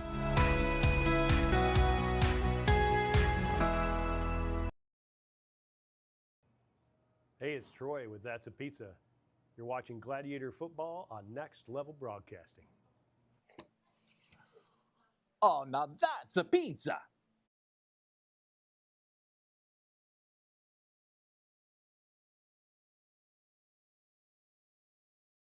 Discover Traverse Catholic Federal Credit Union in Traverse City. We make banking secure and convenient with biometric logins and remote deposit capture. Whether you need loans, mortgages, or credit cards, we've got you covered. Manage your finances effortlessly with our online banking services. Grow your savings with our competitive rates and savings products. Experience the difference with Traverse Catholic Federal Credit Union. Visit tcfedcu.org for more. Today's game is brought to you by Redmond Automotive, Pop Excavating, Traverse City Cherry Capital Airport, Culver Meadows, Farm Bureau Insurance, Carter & Associates, BC Pizza, Alpers Excavating, Grand Traverse Hauling and Junk Removal, Edward Jones, Justin Liptak, 3 West, and Team Elmers. We hope you're enjoying today's game. Do you like the outdoors? Do you like action, being part of a team, and big machines? At Team Elmers, we're not just building roads and infrastructure, we're building dreams and communities. And as a 100% employee-owned company, we value every employee owner with a commitment to excellence and a culture where everything we do it with heart. Every day brings new opportunities for adventure. Apply now at teamelmers.com/careers and to be part of something extraordinary. When I applied for this job, I told them I was going to do it for 5 years, then get back to singing. 25 years later, I'm still here. Farm Bureau not only allows me to be part of this community, they encourage it. From teaching the choir, working the musicals, and now getting a chance to be part of this broadcast, I'm proud to support Traverse City St. Francis football. Go Glads! Hi, it's Kevin Klein from TVC Airport. We're proud to help keep you connected to high school sports in Northern Michigan so you can stay in the game all season long with TVC, your Northern Michigan connection.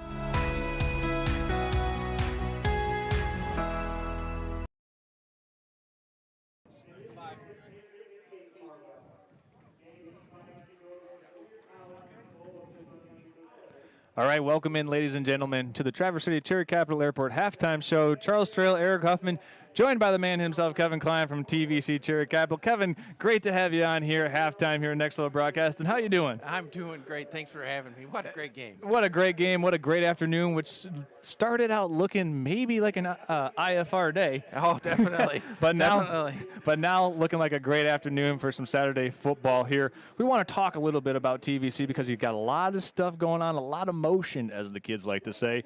But record-breaking passenger growth here in 2024 and 2025. What can you say about that? Well, it has been. We, in 2024, we had 787,000 passengers. Wow. So far in 2025, we're up 24% over those numbers. In our September month, we just got numbers coming in right now. I'm double checking them because they're so high. Almost a 40% increase. Wow. So it's awesome. And people ask me all the time, where's it coming from? it's coming from northern Michigan. Right. It's our locals. When we look at our parking lot, the parking lot is full, and that means the locals are traveling. So our growth is just continuing to grow because we have 20 nonstop destinations, 7 great airlines that join us. JetBlue is new in 2025. So with their addition and flying to Boston, it's just really our traffic has been awesome. Sure. So now we want to talk a little bit about what do you do with all the traffic? Obviously, you expand, right? Yeah.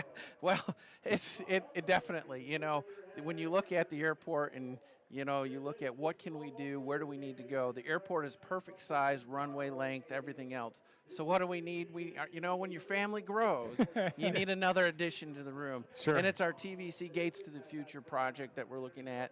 It's a $120 million project where we'll be adding a brand new concourse to our facility. We'll update our security checkpoint. We'll update baggage systems, so the customer experience is just going to grow. But we're still going to keep that hometown feel, that up north resort feel, into the gates. So it'll add 4 more gates to our to our new concourse to allow us to have 8 jet bridges and to be able to continue to grow and meet the demand at our airport. So we'll keep in that family growing metaphor here, because obviously when the family grows, you need more space, but you also need more parking. Yeah, absolutely. And you got that coming in when as well, the driveways full of cars and the family's growing, that same thing happens. So we're adding, it's under construction right now. Elmer's is working on that project for us right now, and we're adding 360 parking spaces. We call it the economy lot. And so we have the long-term, short-term lot, but this will be the economy lot. It'll be north of Costco, east of the airport, and what will happen is people will park in there, be shuttled into the terminal, and to be able to get that additional. And where we need that is last year in February, or I should say 2025 in February, we sold out. I mean, our parking overflowed not only to our fire department parking lot, but also our car rental parking lot. So lots of need there, and that got built, and it was awesome. So obviously in the summertime, that's when you see a lot of inflow, but also in holiday times and travels, maybe like people coming in for deer season. But what can you tell us about some of these holiday travels? Well, coming up this holiday, one of the great things that we have is low-cost airlines. We have Allegiant taking everybody to Florida nonstop. You have Orlando, Sanford, Tampa, St. Pete with Pi, and then Punta Gorda, and of course Fort Lauderdale that will start a little bit later in the winter in February. So those are awesome nonstop opportunities. Of course, our connections with Delta, United, and American over their hubs with either Chicago or Detroit respectively. So lots of great flights, but you're talking low fares that begin at $33 one way on some of your Allegiant flights. Wow. And we're seeing awesome prices when you look into the December months, and you look at even, our sports teams playing on the Christmas holidays and that kind of stuff. Those flights getting into our major cities are around $250. So, awesome opportunities to travel. And whether you're going for families or watching our sports teams play, it's outstanding. It certainly is a great way for families when they're separated to stay connected via Northern Michigan's Connection TVC. And we want to talk about here, because you're here live at halftime with us, but you do a lot of other speaking engagements. How can you talk and just touch on the transparency that you want people to know that TVC is really here to help Northern Michigan? Well, it's all about Northern Michigan. It's all about our community flying out of Northern Michigan. So we've engaged with public information sessions about the terminal edition. We've gone out to Gaylord. We've been in Leelanau County. We've been in all throughout Grand Traverse County, whether it's been at the library or public meetings. We've really engaged in our community. Even online surveys, we've done all kinds of stuff to bring in what does the community want in its airport? What does it see in its airport? What does it need? Because when you look at what the airport's doing, it's all about the economic development here in Northern Michigan. And Cherry Capital Airport's economic development is over $1 billion. And when you that amazing. Impact, and when you have that impact, where does that fall? We're the 3rd largest airport in the state of Michigan, and so behind Detroit and Grand Rapids. And when you do that, you really have to have the amenities for our communities to have that experience that they want to be able to get on board and fly to where the destinations they want to see. And so it's all about getting out in the community, finding out what they want, And it's interesting. Would we all love to have flights to Bozeman? Absolutely. Yeah, absolutely. But we have that connection Right. through our major hubs, and so are those things that, what are the things that work for the community? And even our businesses will ask, where are you going? You might be building a new plant, in a new location. We want to know that information to be able to engage with our airlines to say, hey, we're sending this group of business people out to either train in Denver, to, build a new business somewhere in Charlotte, and all that. And so it's very important to engage in the community to find out what the needs are, bring that information home, and deliver it to the right people. So just a side story that I want to share. 2 weeks ago, I was connecting in O'Hare coming back into TVC, and you talk about the passenger experience, but I want to mention the flight crew experience coming into Traverse City. I had an opportunity to talk to a pilot coming in. He was about 35 years old, as many of the pilots coming into TVC have that young, ripe age, and they're kind of wet behind the ears, but they're so excited. And this pilot was telling me that he plans on coming to TVC with his wife and 2 kids the next time he gets an assignment to fly in. He was living in Oklahoma City, and he said, I was in Traverse, and I said, my wife, next vacation, we're coming to Traverse City because of the experience that he had. And, you talk about passengers having a great opportunity to come in and see Northern Michigan, but flight crews as well, because they spread the word just like passengers do. Absolutely. And they're working hard to get that flight in as safely as possible. And our crews at the airport try to work closely with those flight crews to make sure, whether it's winter operations, the instrument landing system in the runway 10, all those new things make it easier for our flight crews. And, where did those crews come from? Like you said, there are a lot of young. That comes from our very own aviation college, NMC, Northwestern Michigan College Aviation Program. Nice. They have so many pilots there that are, have come up through the ranks, and it's fun when I'm in the terminal and I get to see all these one-time students now here doing the job and doing it, and it's awesome. It's awesome. Really cool to see those students, like you said, that went to school here at NMC now staying local, being able to still service the community with their profession. That's allowing Northern Michigan to stay, actually not even stay, but now become the 3rd busiest airport in the state. Let's talk a little football here. All right. We talked a lot. But let's talk a little football here, because I know you're a sports aficionado. We've had you on a couple different times on live broadcasts before. What do you think the Gladiators need to do here to get this offense rolling? Defense made a couple big stands, but the offense maybe just a little sleepy here on a Saturday afternoon. What do you think they got to do to get something started? Well, I watched that last couple of stands really closely by the defense, and you know what? I think that up front line, we need to stay true to our lanes. We need to stay true. We need that quick pass that's out in the flat.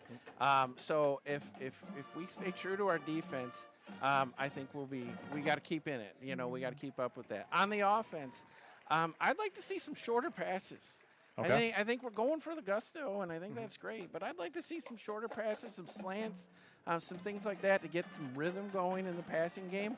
And I see those students out there. They're awesome. And I think when we do that, our running game will come back. So we asked you about one sports topic that we had scripted here, but one thing off the script, we want to talk about the honor flight. Just came in this past week.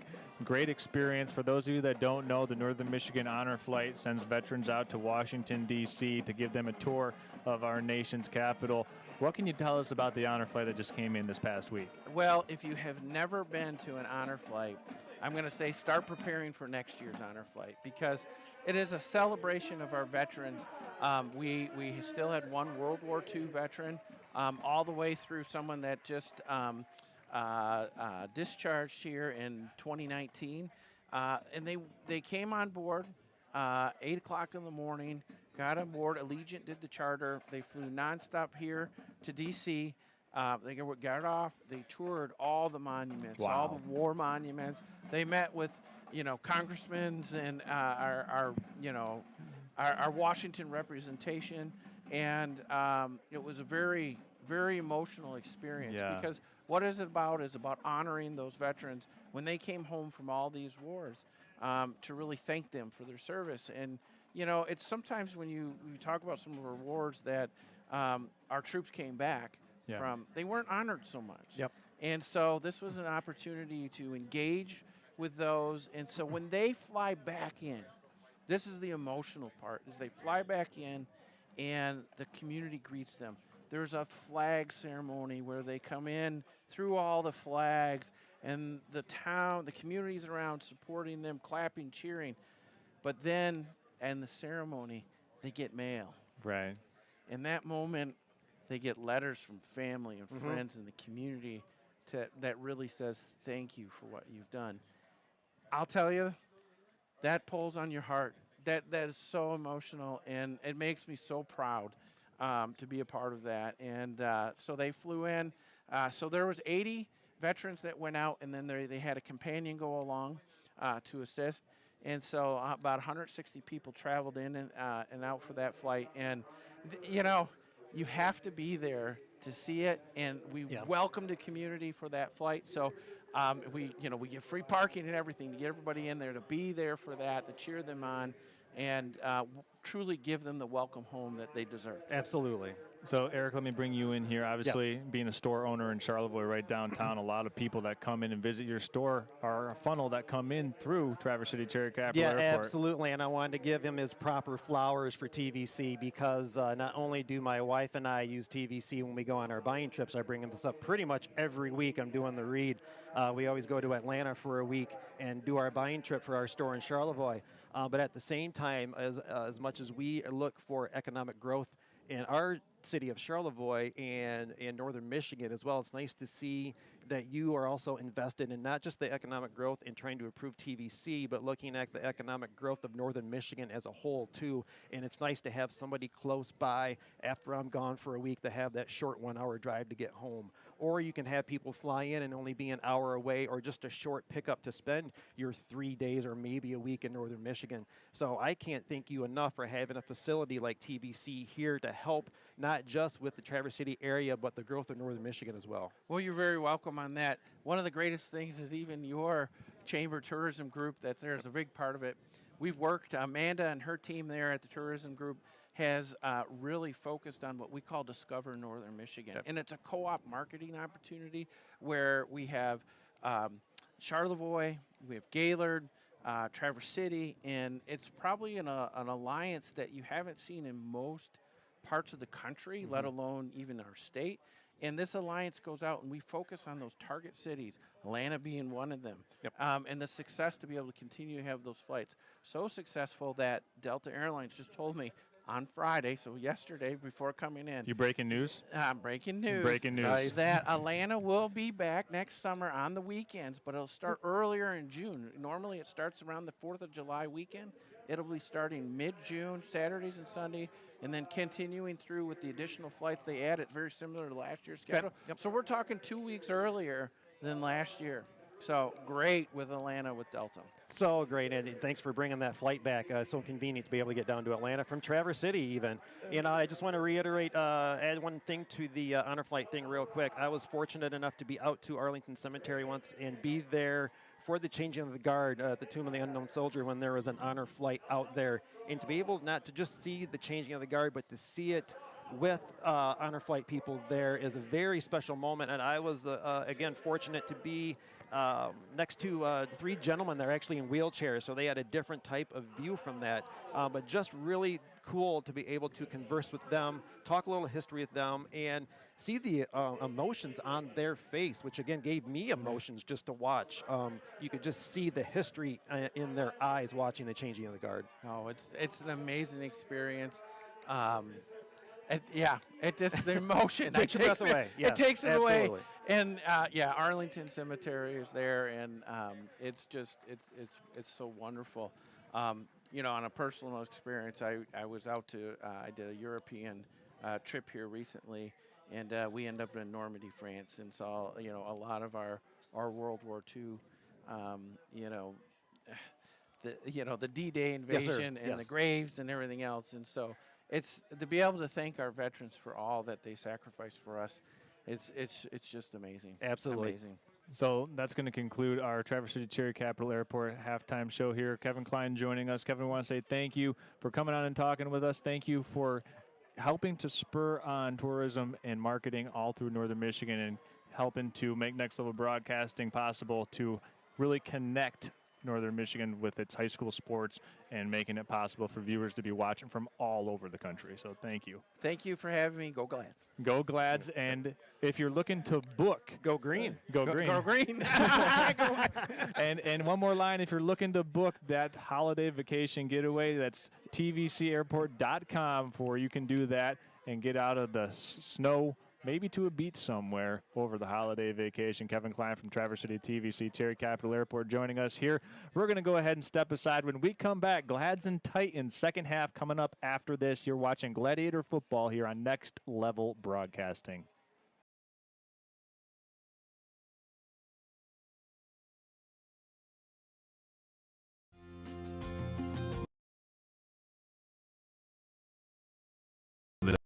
Then get back to singing.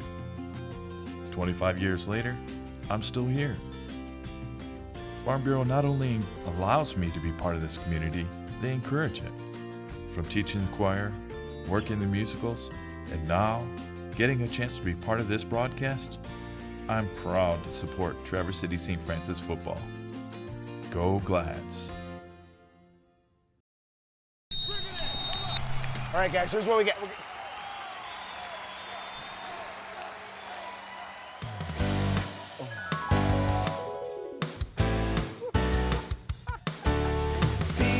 Pizza, BC Pizza, hometown handmade gourmet. Coach, what do we do? We get BC Pizza. BC Pizza, BC Pizza.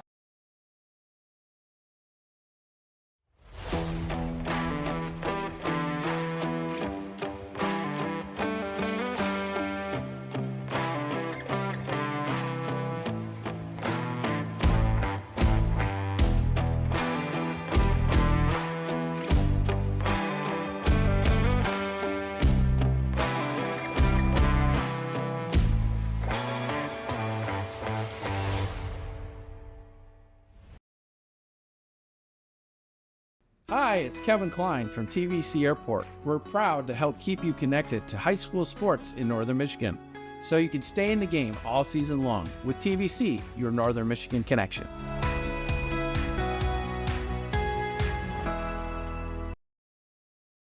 Discover Traverse Catholic Federal Credit Union in Traverse City. We make banking secure and convenient with biometric logins and remote deposit capture. Whether you need loans, mortgages, or credit cards, we've got you covered. Manage your finances effortlessly with our online banking services. Grow your savings with our competitive rates and savings products. Experience the difference with Traverse Catholic Federal Credit Union. Visit tcfedcu.org for more.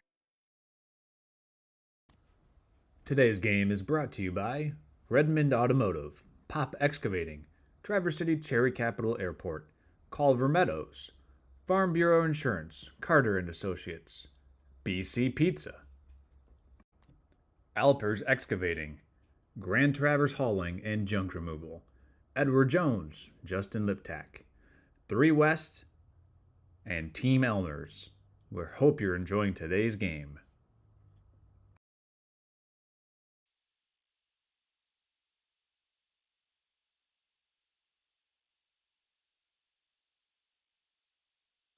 Okay, welcome back in to high school football on Next Level Broadcasting. Jackson Lumen Christi and the Traverse City St. Francis Gladiators. Charles Trail along with Eric Huffman.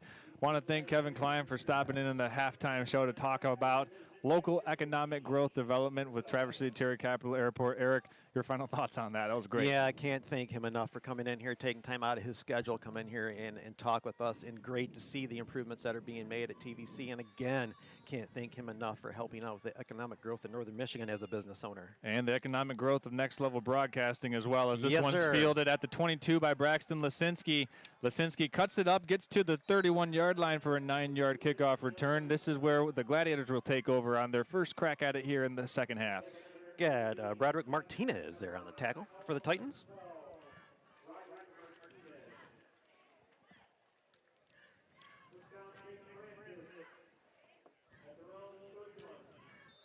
So Tyler Endress and company will come back out. Fresh start here in the second half. A lengthy halftime show. and the Gladiators had an opportunity to really reset their bearings. Let's see if they can come out and execute at a higher level here on offense. Here it is, 1st and 10 from the 30. Handoff to Cooper Sellers, and Sellers is still on his feet trying to get back to the line of scrimmage where he's stacked up. He had Isaac Mackey for the Titans holding him up while the rest of his buddies came in here and finished him off. It'll be 2nd down and 9 for the Gladiators. The touchdown for the Glads was a 7-yard Cooper Sellers run. Got some nice blocking on his way into the end zone. We've seen some good second half play from the Gladiators, but so far they just need a spark. Yeah, Andy, you got 3 wide to the right here for your 2nd down play. They didn't change the number on the sticks there.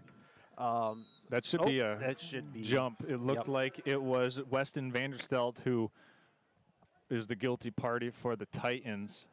I was just going to say you got 3 wide receivers to the right. You didn't know if they were going to try to get into the passing game already, but I'd like to see a established drive, whether it's multiple running plays or they're mixing it up a little bit, but no trickeration. Let's just see if we can't play Gladiator football and have sustained offense get down there and put some points on the board. So here's 2nd and call it 5.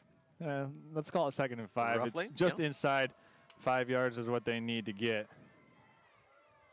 Long 4. Yeah. Handoff Lisinski to get to the 40, Ooh. 1st down, and then some, 50-yard line, 45. Nice run for Braxton Lisinski. A gain of 22 yards. Adam, Johnny Walters and Nolan Huffin on tackle for Lumen Christi. We got some people tuning in. Beautiful. To the text-in line, we got Scott Carter saying, agree, Eric. They want to get some pressure on the quarterback. They've only gotten to Benny Gaston one time. It was Muma who got the sack. They go back to this Wildcat formation, and there's a false start by the right side of the offensive line. That's Garrett Russell who'll get the guilty party. And we talked about it earlier, Eric. When you're switching out different quarterbacks, you got many different snap counts, so it's hard. Yeah, and especially if you're going to change up the count, too. I mean, you've got to have, are you trying to do the same cadence? Is it a different cadence like you mentioned earlier? You've really got to understand what's going on behind you when you're on the offensive line. So now it's 1st and 15. You know, and like Kevin said at halftime, maybe it's a couple quick screen passes out to the flat or whatnot to try to establish your passing game and maybe stretch them out to east-west a little bit more than north and south at first. Under center now is Tyler Endress. 2 backs behind him. Here's a handoff to nice Cooper ball. Sellers. Sellers with a stiff arm down at the 35-yard line. And it's a pickup of, give him 12 yards on that 1st down carry in the right side of the line, opening up a nice hole, eventually brought down by Nolan Huff. Yeah, good stiff arm, although Huff able to still hang on, but still you got a stiff arm to get yourself a few extra yards on that. So far in this drive, the ground game for the Gladiators able to aid them in moving this one to the Titan 35-yard line. Yeah, nice job to get a 2nd short. Here's a handoff to Lisinski. He breaks one tackle, cuts it back up and down at the 21-yard line, eventually brought down by Brennan Brogan. That'll move the chains for the Gladiators. And again, nice job by the offensive line establishing themselves, hitting their blocks and holding their blocks while Lisinski's getting through and getting gash plays right here on this possession. Chunk plays on the ground right now, Eric, and this Gladiator offensive line looks like they've found a rhythm where they're able to get these blocks in unison to give these backs some good room to run with. And credit Lisinski there for breaking that tackle in the backfield. I formation. There's a jump once again by the left side. That Pat Dick Gladiator set gets another one to jump offside. Grandy, that's his 3rd pre-snap penalty of the game, Eric, and he knew it right away. But all the linemen go down at the same time on set. And if you're not used to that, or if you're just too eager to make a play, you can be guilty like Grandy was. Reminiscent of when I used to love to watch the Dallas Cowboys back when Danny White was the quarterback. They would do that reset on the offensive line, and they'd get it to happen at the pro level once in a while.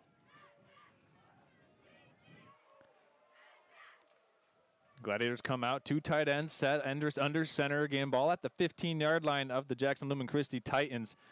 Here's a handoff to Daziak. Daziak's going to try to bend it up, and he's brought down right at the line of scrimmage. Nice contact by Jake Contat to stop Daziak for no gain. Yeah, he was finished off hard by Huff, too, come flying in there. Huff been in on a lot of plays for the Titans. Yep. I mean, if he's not making the tackle, he's the last guy to get on the tackle. Yeah, there doesn't seem to be any quit in that motor that we've seen so far today. It'll be 2nd and 5 from the 15. They can get a first down at the 10, and it'll be 1st and goal if they can get it Cooper from Seller, the 10. Yep, Cooper Sellers out left and Wildfong out to the right. On the bottom, handoff to Braxton Lisinski, and there's penetration in the backfield from Sean Walicki, and it's now 3rd down after another no gain on the play. Not sure if there was some type of pull there, but that was too easy for Lumen Christi to come on the backside and make that tackle. Just very easy for Walicki to read that guard if it was indeed a pull and shoot that backside gap and make the tackle for no gain. 3rd and 5, ball in the 15. This is a big 3rd down. Gladiators so far 0 for 2 on 3rd downs in the game. Here's a handoff, and met right in the backfield. That was Johnny Walters who greeted, Sean Walicki on the tackle. Let's take another look at that one there for Walters, making back-to-back big-time plays. You were real close, too. You're almost up high right around the neck and collar area there.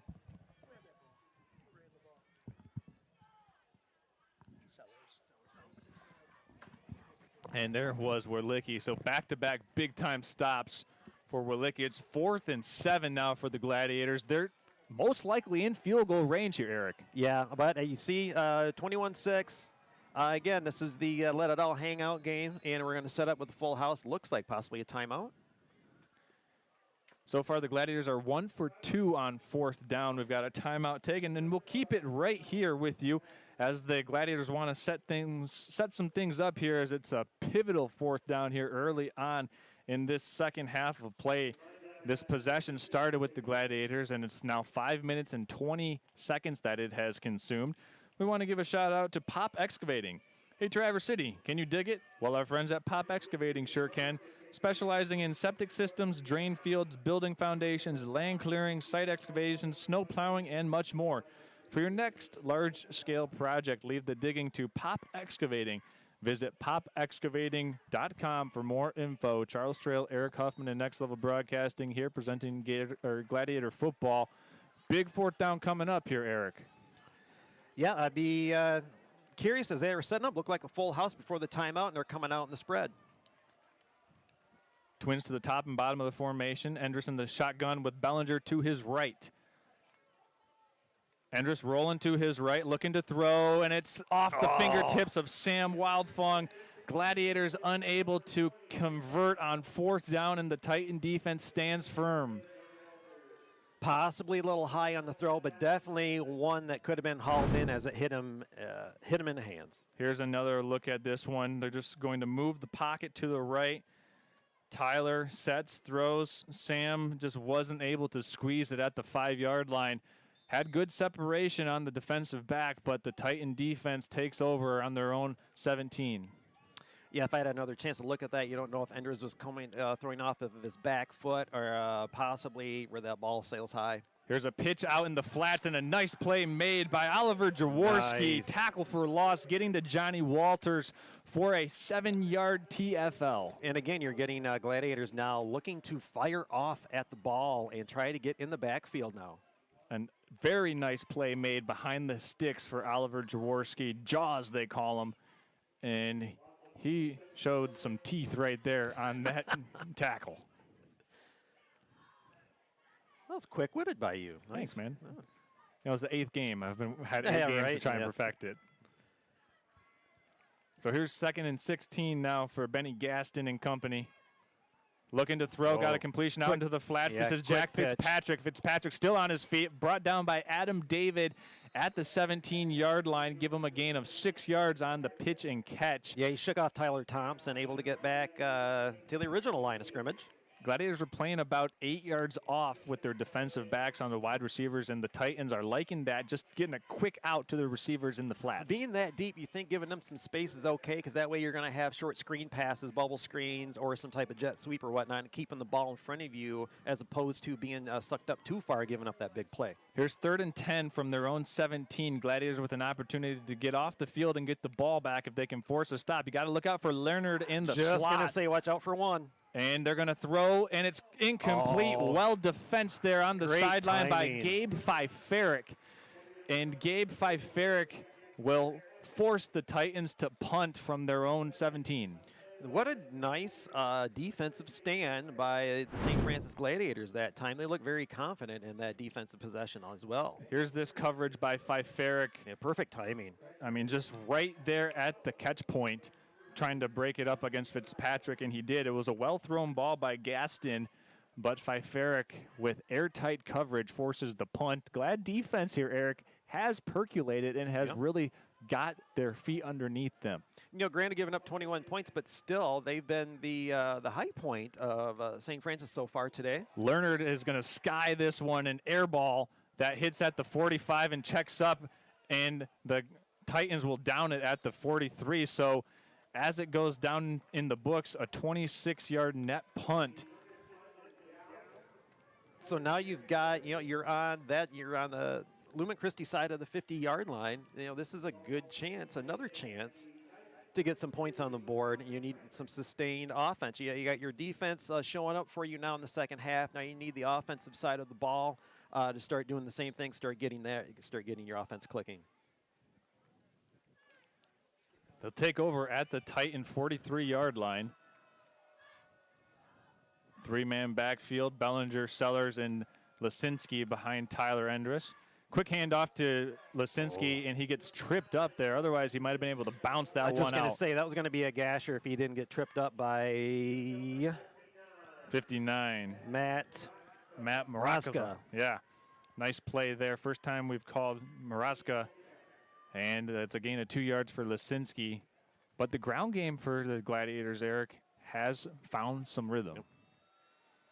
But in your offensive line, and your defensive line, too, has played a better second half so far.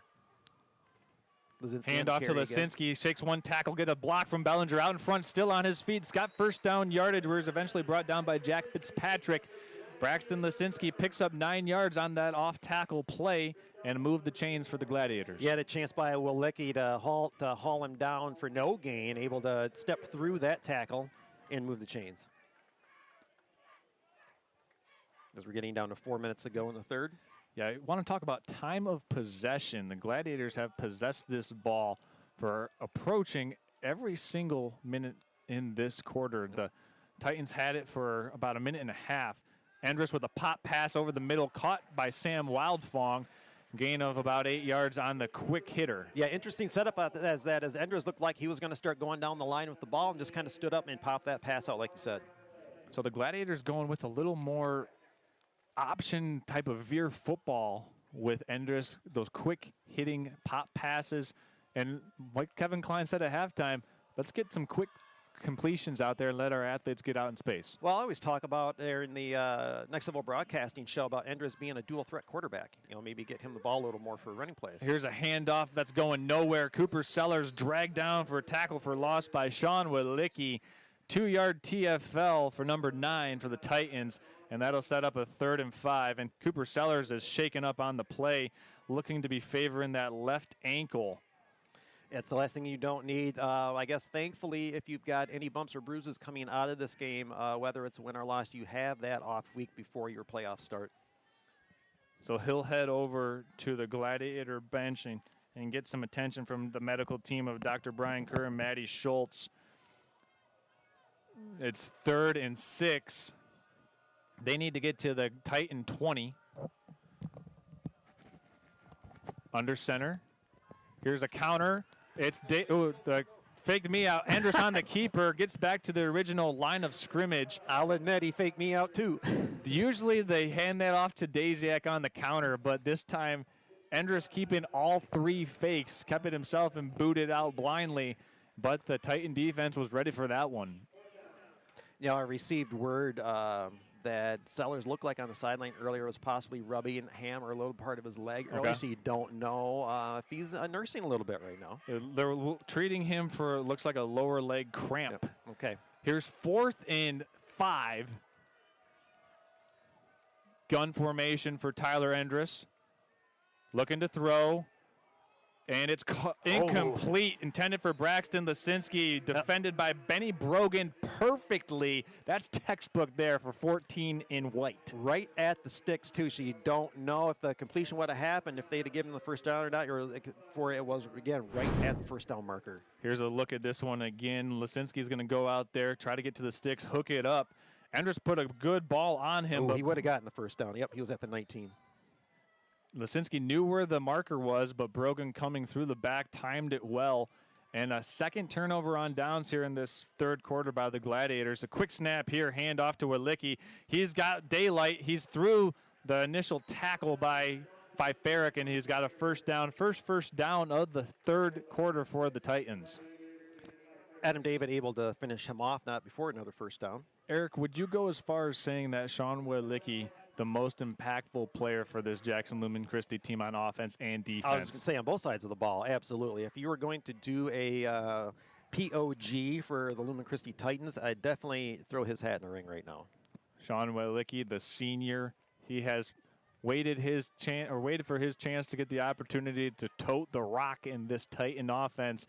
He'll get another carry here, hurtling through the line of scrimmage, brought down by Sam Wildfong and Levi Muma after an exciting 2-yard gain on first down. Closing in on 1 minute to go in the third. Yeah, and this third quarter has flown by. Yeah, it really got, well, you had a nice, pretty much a ground game from both teams. You had a few passes there, but you had a nice long drive by St. Francis to start this third quarter. As we get some shadows coming across Thurlby Field here as we are quickly approaching the 6 o'clock hour here Eastern Standard Time. Wildcat formation here. It's Brogan in that Wildcat. He's going to keep it going to his left. Oh, he was going to have contact by Muma in the backfield, but the Gladiator pursuit in Bo Klassen's eventually able to bring down Benny Brogan. And there's a tackle for loss, 3rd and 9 now coming up for the Titans. And we've got a timeout here taken on the field. And it looks like might be equipment. Yeah, Weston Vanderstelt is going to have to come off the field. Oh, blood on the uniform. Yeah, he drew some blood on the uniform. So they'll bring in Antoine Baker to replace Vanderstelt. Baker certainly capable of filling in an offensive line. We've got a timeout taken now. While we have a timeout, I'm going to tell you about That's a Pizza. Hey, That's a Pizza is keeping your family fed this football season. And, well, last week when the Gladiators were taking on Pontiac Notre Dame Prep, everybody funneled into That's a Pizza and watched the game and took on the Gladiators when they were taking on the Irish over at That's a Pizza for the watch party. That's a Pizza sponsoring the That's a Great Play for Gladiator football all season long here on Next Level Broadcasting. Troy Hall and That's a Pizza, making you and your family get fed for football season.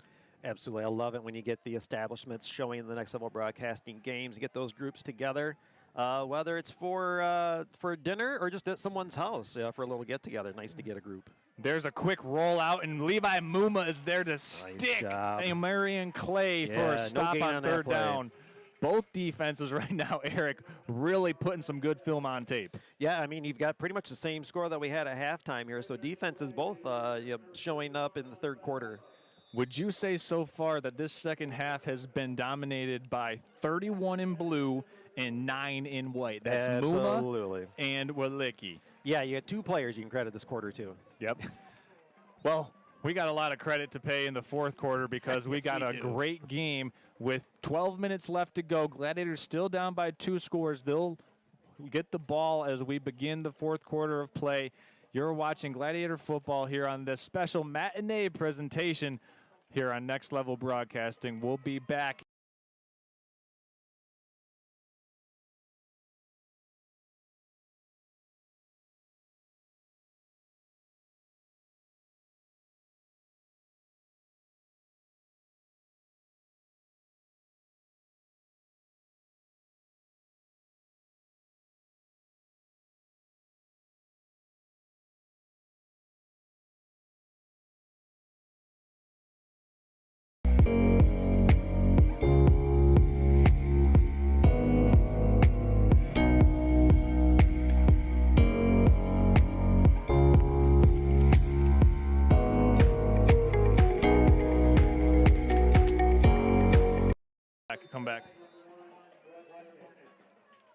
And here we are. The Leonard punt is going to be skied into the air. Fair catch caught, and it bounces off of a Lumen Christi helmet. This will be a penalty for an illegal procedure. It bounced off of the helmet of Broden Burgess. Let's take another look at this one and show the people exactly what we're talking about. Hit the helmet of 23 Burgess. Yeah, fair catch penalty. Yeah. Yep. So it was the Gladiators there, as you see that mile-high kick bounce off of Burgess. Lisinski called for the fair catch. It should be kick-catch interference.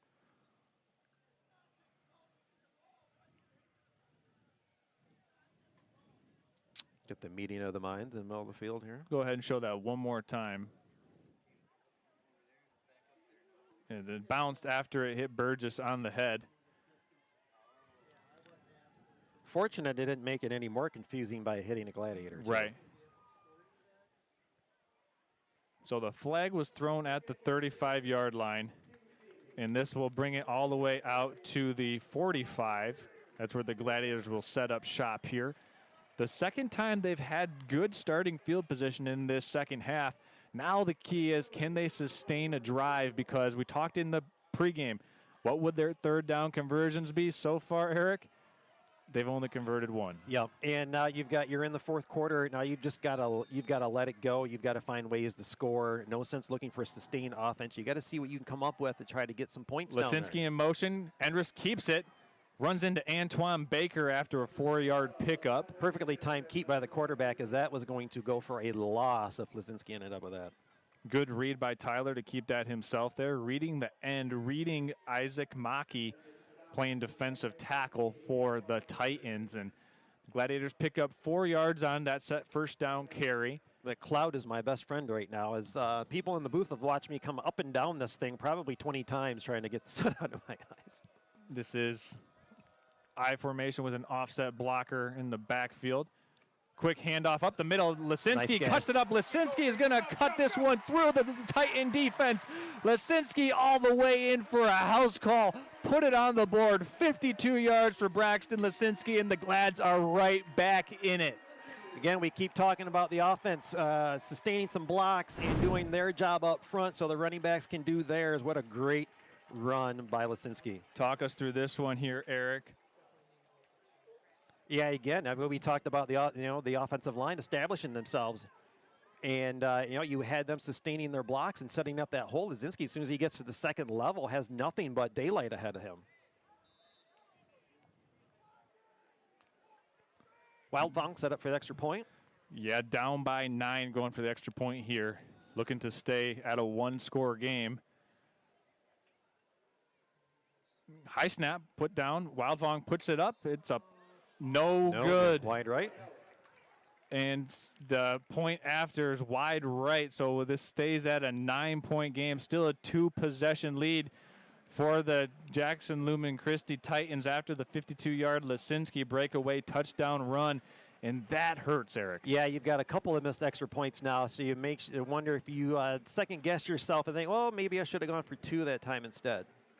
Even though it would have brought you down still 1 score, yet go with what's consistently working for you. You've got an offensive line that's establishing themselves now and a running game that's showing up now. So maybe a running play would have been better off that time.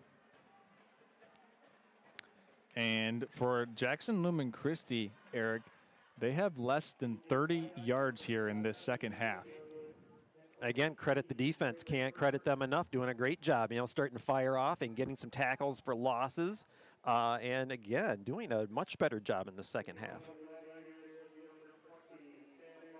Wildfang will set up for the kick after. 11:06 to go in the game. Back deep for the Titans. Once again, Aiden Gatewood and Burgess. Gladiators put another 6 points on the scoreboard. Wildfang sends this one away. Fielded at the 2 by Gatewood. He'll bring it back and is hit by Gabe Fiferik at the 15-yard line. 13-yard return for Gatewood. But that's where the Titan offense will come back onto the field. The Gladiator defense has done a good job of really suffocating the pass game for the Titans. in the first half, Benny Gaston did not have an incomplete pass, but so far, Titan defense has been held in check by the Gladiators. And again, early on in the game, it was the Lumen Christi offensive line being the better in the first half, and now you've got the Gladiator defensive line doing a much better job and controlling the line of scrimmage in the second half.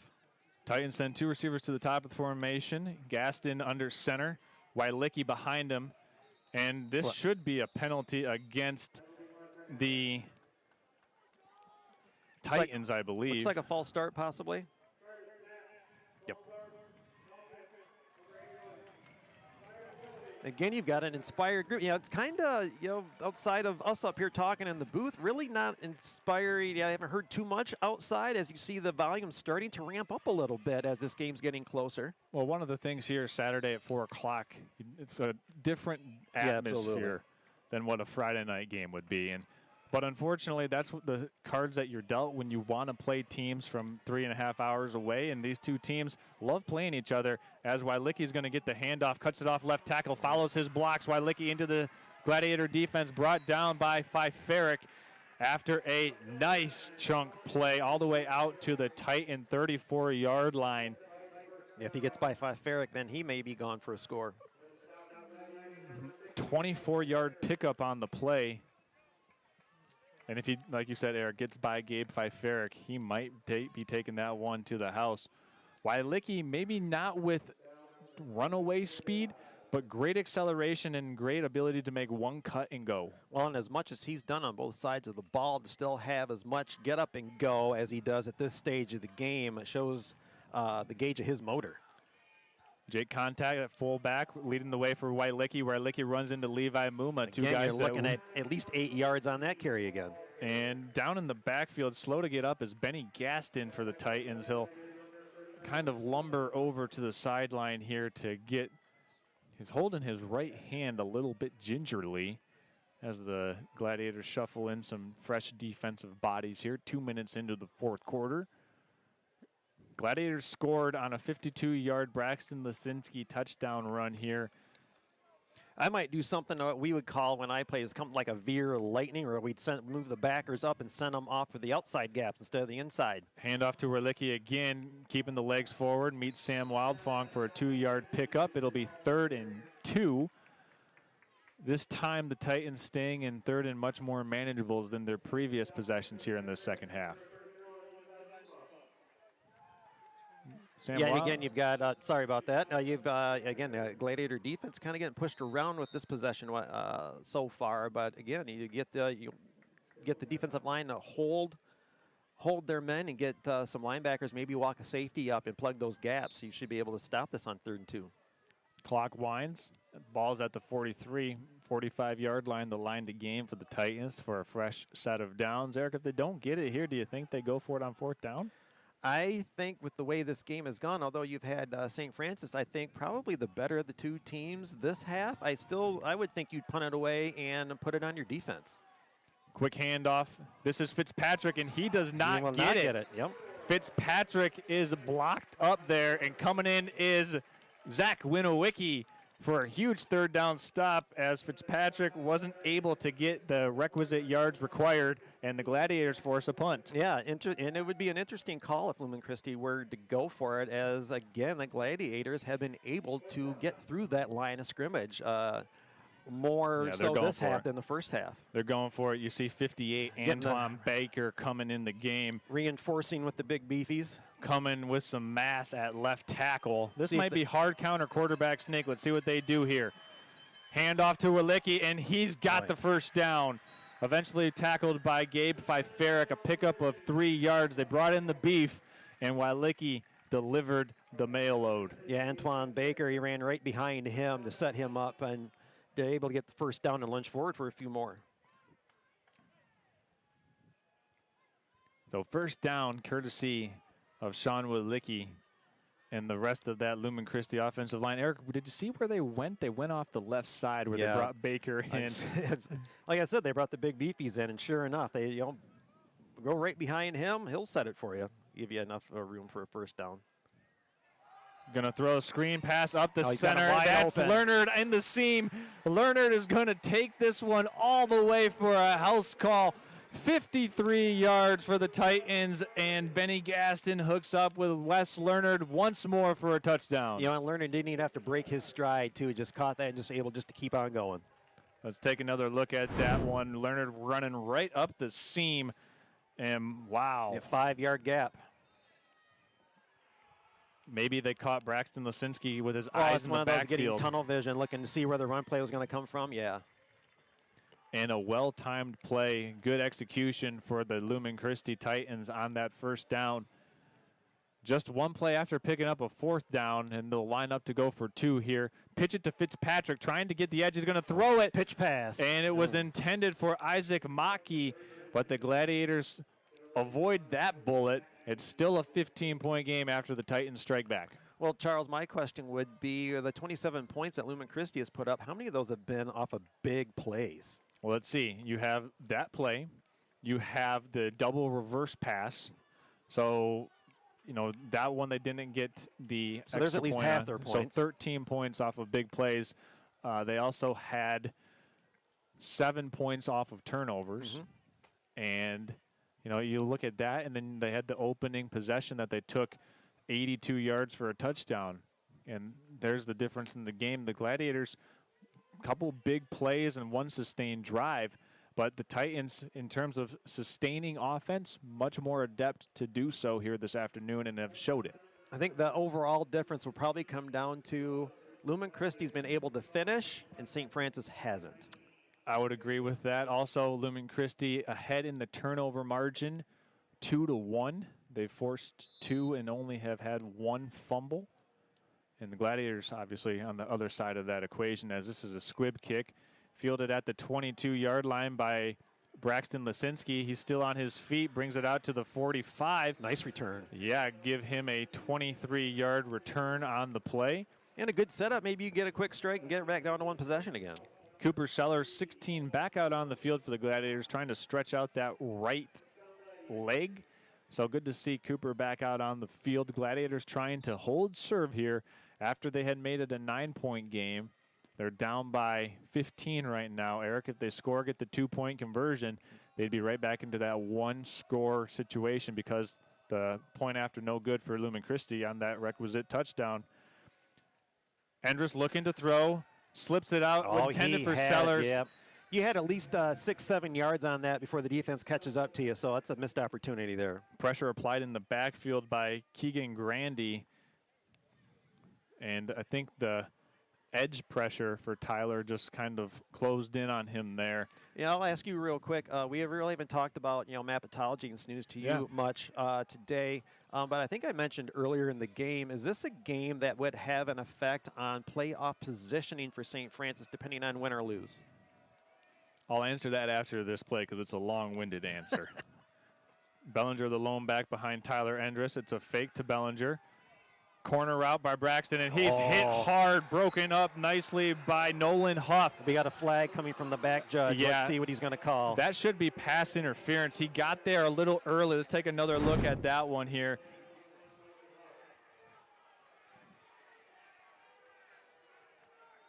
We'll see it here. Did he get there early, Eric? Yeah. That was pretty close to good timing, but man, that was a hard hit. Man, you've got your side judges right there, and you had the back judge 20 yards or more from the behind the play throwing the flag on that. So be curious to see what he saw that no one else did. So maybe the side judges were looking for PI. Yeah. The back judge may have been looking for potential targeting or leading with the crown of the helmet. As we get the call. Waving it off. Must have been good timing. And another play made in the secondary by Huff. He's got an interception as well in the game. So that'll bring this back to 3rd and 10 for the Gladiators. 2 incomplete passes so far in this series of downs. Whether you think it's the right call or not, the fact that the officials came together, came to a consensus together, and then made that call. Good job by them. You just may not like the outcome of it. Definitely 2-down territory right now for the Gladiators, down by 15 points, 7:43 left in the final quarter of play. Enders sends Twins to the top and bottom of the formation.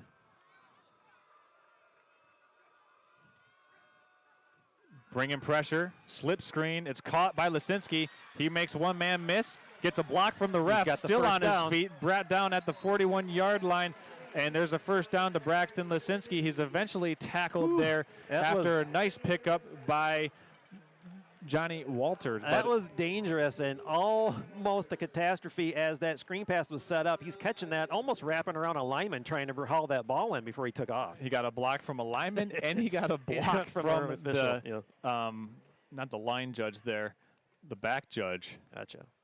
But we got an illegal man downfield penalty against the Gladiators on a screen pass. That's called against Gage Walter. And on a screen pass for an offensive lineman, it's all about timing. And the timing might have just been thrown off there.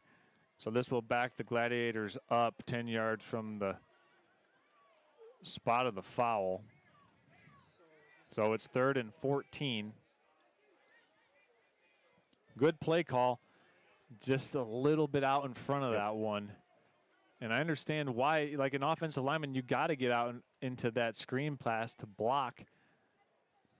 But unable to execute it there, called for the ineligible man downfield. 3rd and 14. Obviously, 7.5 to go in the game now. 2-down territory still, Charles. See what the Gladiators draw up here. 3rd down has not been the Gladiators' friend in this game. They'll send trips to the top of the formation.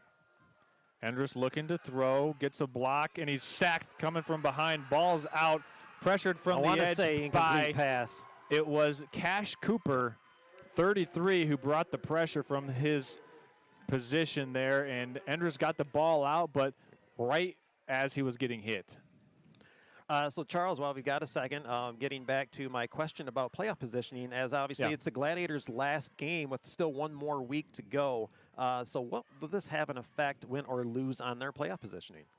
Yeah, so based off of their playoff positioning, they'll really be jockeying for – they'll have most likely 2 home playoff games. The point differential just comes down to them and Kingsley in the district or potential regional –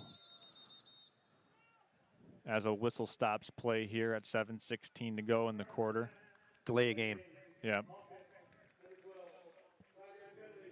So they'll take the delay a game penalty there. Eric, to continue on and elaborate, it really just boils down to the bonus point quotient that each of these 2 teams has after 9 weeks. Gladiators will be idle next week. Kingsley will be taking on undefeated Charlevoix, who's 8-0.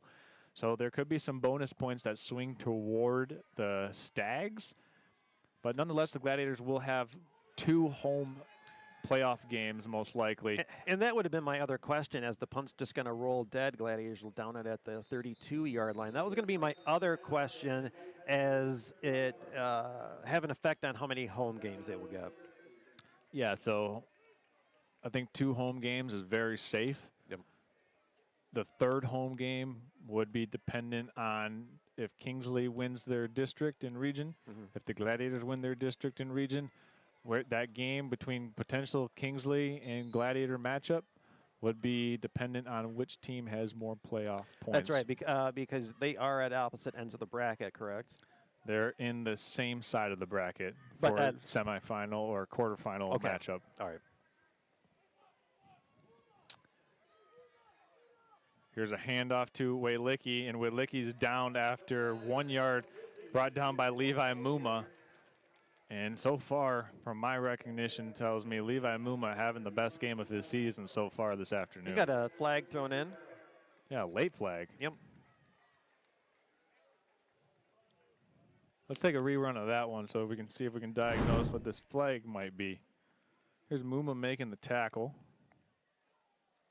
Oh, yeah. We're going to get extracurriculars after the play. Yeah, it looked like Oliver Jaworski. Yeah, after the play, after the whistle blows, when you get up and shove, you're only asking for a flag.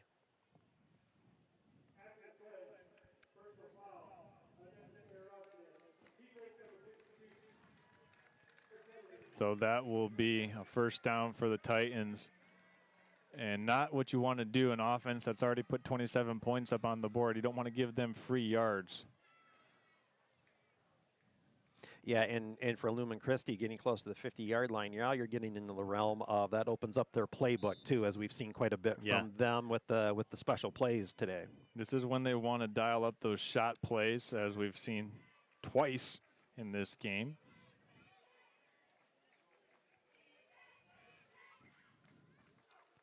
One flanker on a slot on the right side for Lumen Christi. Nice pursuit by Wildfang. Going to drop him right there at the line of scrimmage. Yeah, just nice, able to bring down Gatewood as Wildfang. So, Eric, in terms of playoff points, the Gladiators and Stags right now, Kingsley has 45.357, and Traverse City St. Francis has 45.1. Oh, jeez. Okay. So Kingsley right now would have the edge. Would have the edge, okay. Yep. Rolling out to his right, Wes Leonard with sure hands has the completion. He's down to the 45-yard line. Yeah, he caught that down around his knees, I think. Adam David eventually brings down Leonard, and Leonard has had a big day here so far, Eric. Yes, he has. He called his name even from the first possession of the game. He's got 2 touchdown catches so far and has been doing his thing on making big plays and big catches. Definitely the go-to man for Benny Gaston and company is number 1, Wes Leonard. Yeah, you know, Leonard and, Wilicki, too. I mean, the 2 main cogs in that wheel today. Especially Wilicki, as we called his name on both sides of the ball several times. Rolling out to the left, completion to Leonard in the flat, brought down by David again. But Benny Gatson puts that one right on the money. And the Gladiators say they came out of there with the fumble, but the far side line judge is saying otherwise, saying that Leonard was down and that the ground caused the fumble. Yeah, you had the official go in there and point first down, so that ended that conversation. Move the sticks, and let's move on to the next play. Clock will start here inside the Gladiator 40-yard line. Go the Titans. I formation for them. Gladiators with 6 men, now creeping in with 7 right at the line of scrimmage. Yeah, no one on the left. You'd think you'd walk your men in on the right side of the field there, see if you couldn't do a blitz from the end or your safety. Gaston turns and hands off to Wilicki. Was there a hand that came in there, or was that just slippery turf? I don't know if it was a hand or a foot, but it was, I believe, Alex Jetter who made the stop. And Wilicki had a head of steam, and there was nobody else near him, but I guess Jetter made the good hands play there to bring down Wilicki. 2nd and 8, down to 4.5 to go in the game. So back to the playoff point. Yes, sir. Formula. It's neck and neck right now between the Gladiators and the Stags. And we saw that game earlier, and it was a 1-point thriller. So who wouldn't sign up to see another rematch there in Division 6 here, as there's a handoff, working around, spinning his way, corkscrewing his way to the 32-yard line is Johnny Walters. And Walters is 2 yards shy of a first down. Eventually brought to the turf by Tyler Thompson. Just seems like the Titan offense is now back engaged and kind of in that same gear that they were in the first half, Eric. Yeah, more like your run the clock and sustained offense, and just fire off and hit your first blocks, hold them, and get your 3 or 4 yards per play, and just keep the chains moving. Yeah, I would concur. They got to guard Leonard. He's in the slot. This is set up for a Leonard through the middle if they're not careful. Handoff to Wilicki. He's brought down by Sam Wildfang. Wildfang and Muma both shot through the backside gap, but Muma wasn't able to make the tackle for loss. The scary thing with that is the defense is starting to walk up again, and you've got Leonard in the slot, and if he makes a double move and goes through the middle for a deep post possibly, it's going to be wide open.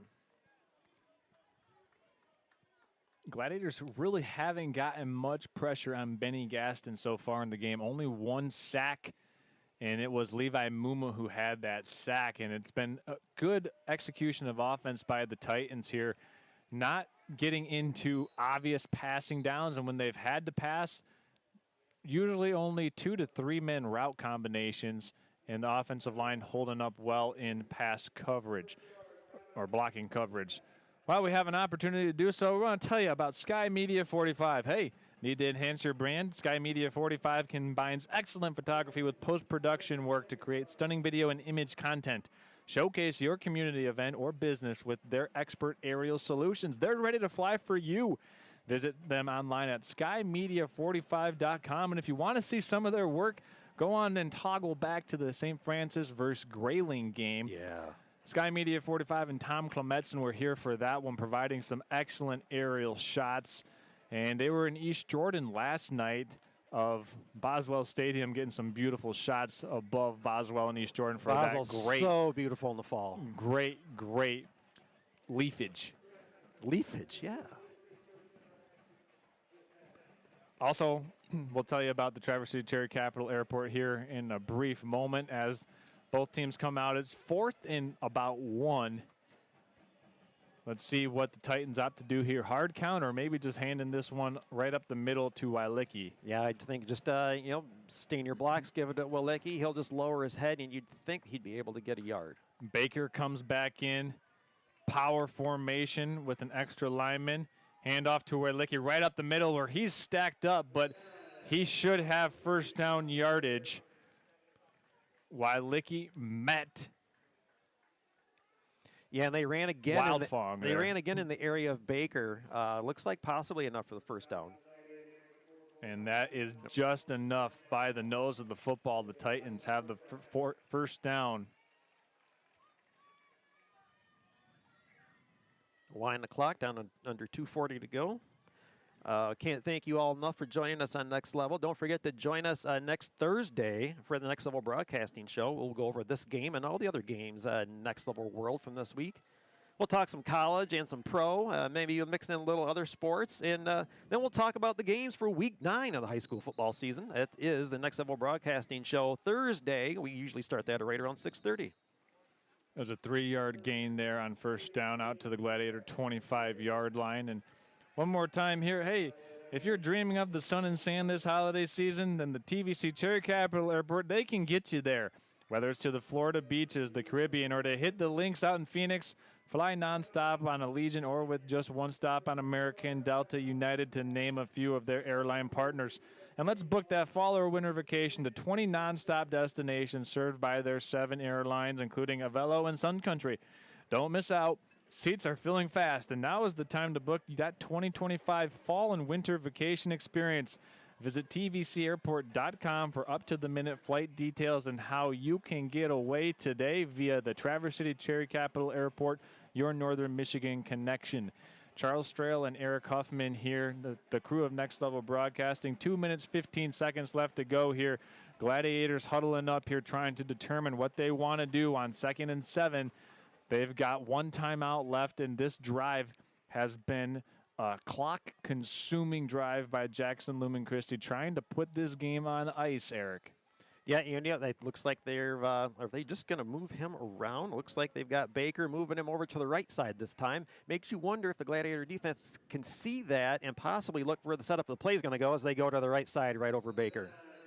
They do. Jacob Kraska makes the tackle as Wilecki plunges forward for 3 yards. We've got a Gladiator who's down on the play, and that's not what you want because both teams have come out of this game pretty unbanged up, but we have a Gladiator down, and with a Gladiator down, we're going to go ahead and step aside here and come back as they check on the injured Gladiator who's down at the 25-yard line. We'll be back after this.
Welcome back to high school football here on Next Level Broadcasting. Titans and the Gladiators, it's 3rd and 3.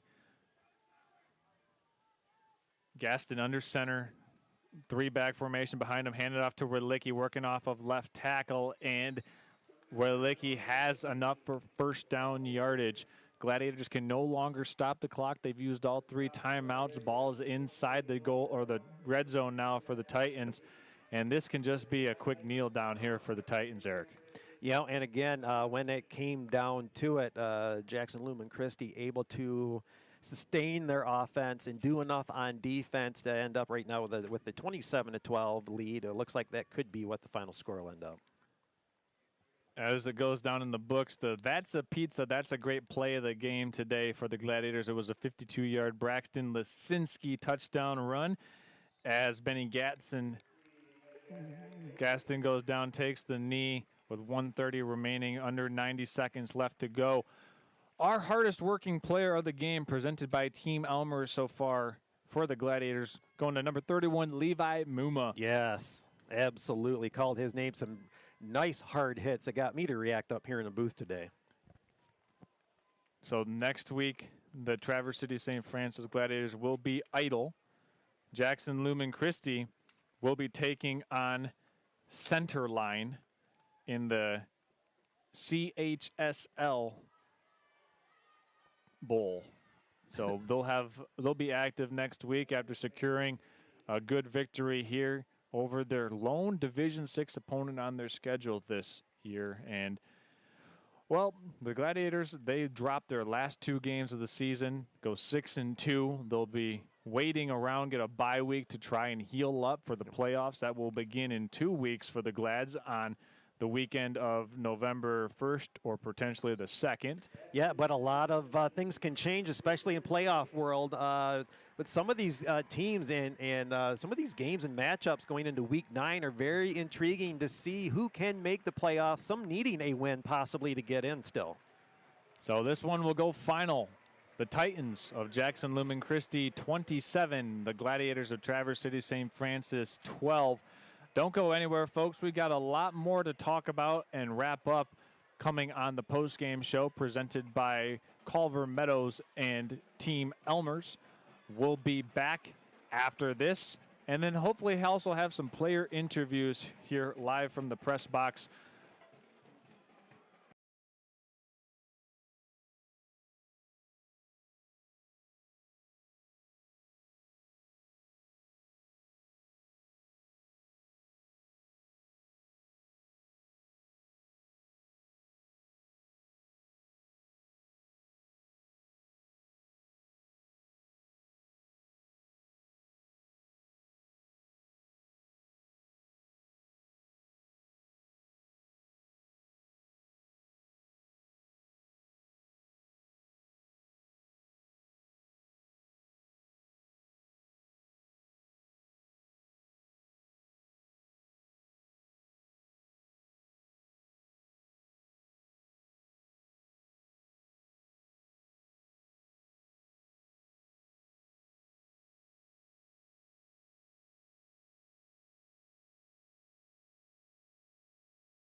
All right, welcome into the Culver Meadows and Team Elmer's post-game show here. I'm Charles Strail, joined by a couple of Gladiators players. We want to start with our hardest-working player of the game here, Levi Muma. Levi, we called your name a lot. You had the only sack this afternoon as well. Talk about what your prep was this week to put you in those spots where you could make those plays, especially on defense. Well, yeah, we just had like a full week of practice in the Saturday game, so we had like an extra day. You had an extra day. Yeah. More time to study, more time to get ready for it, and then it looked like that extra day helped you in your diagnosis and recognition of what you were seeing out there. Eric. Did that help you key on things that you might normally do and not having that extra day? Did this help you focus on more stuff to prepare for this game? Well, yeah, because it's only like my second week on varsity, so I didn't really know everything. So it's just like helping me learn everything. Absolutely. And we made that point, Levi, that really being fresh to the scene here, and you jumped off the screen, and we just wanted to congratulate you on that. You were the recipient of that hardest working player of the game. We also have Braxton Lisinski and Sam Wildfong here, in addition to Levi Muma, Charles Strail, along with Eric Huffman here on the post-game show. Guys, you had a hard-fought game here tonight, similar to last week. I thought in the second half you guys maintained your composure a little bit better than you did last week. Talk to us about what was said at halftime, how you guys came out. Braxton, you had the 52-yard touchdown run. You just weren't able to sustain that intensity here this afternoon. I'll start with you, Braxton. What was said at halftime to try and get you guys to fire up there? I mean, it really doesn't take much. We know what we had to do, and we didn't execute first half. So it's just a matter of restating what our goals are and what our plan is, and then going out and executing that. And another point that the coaches brought up is, senior night, potentially one of the last home games here for the seniors. So it's just kind of that extra, motivation to get another win on the field. So that's what kind of pushed the intensity and kept it up for the second half. Sure, and obviously you guys are facing another quality opponent.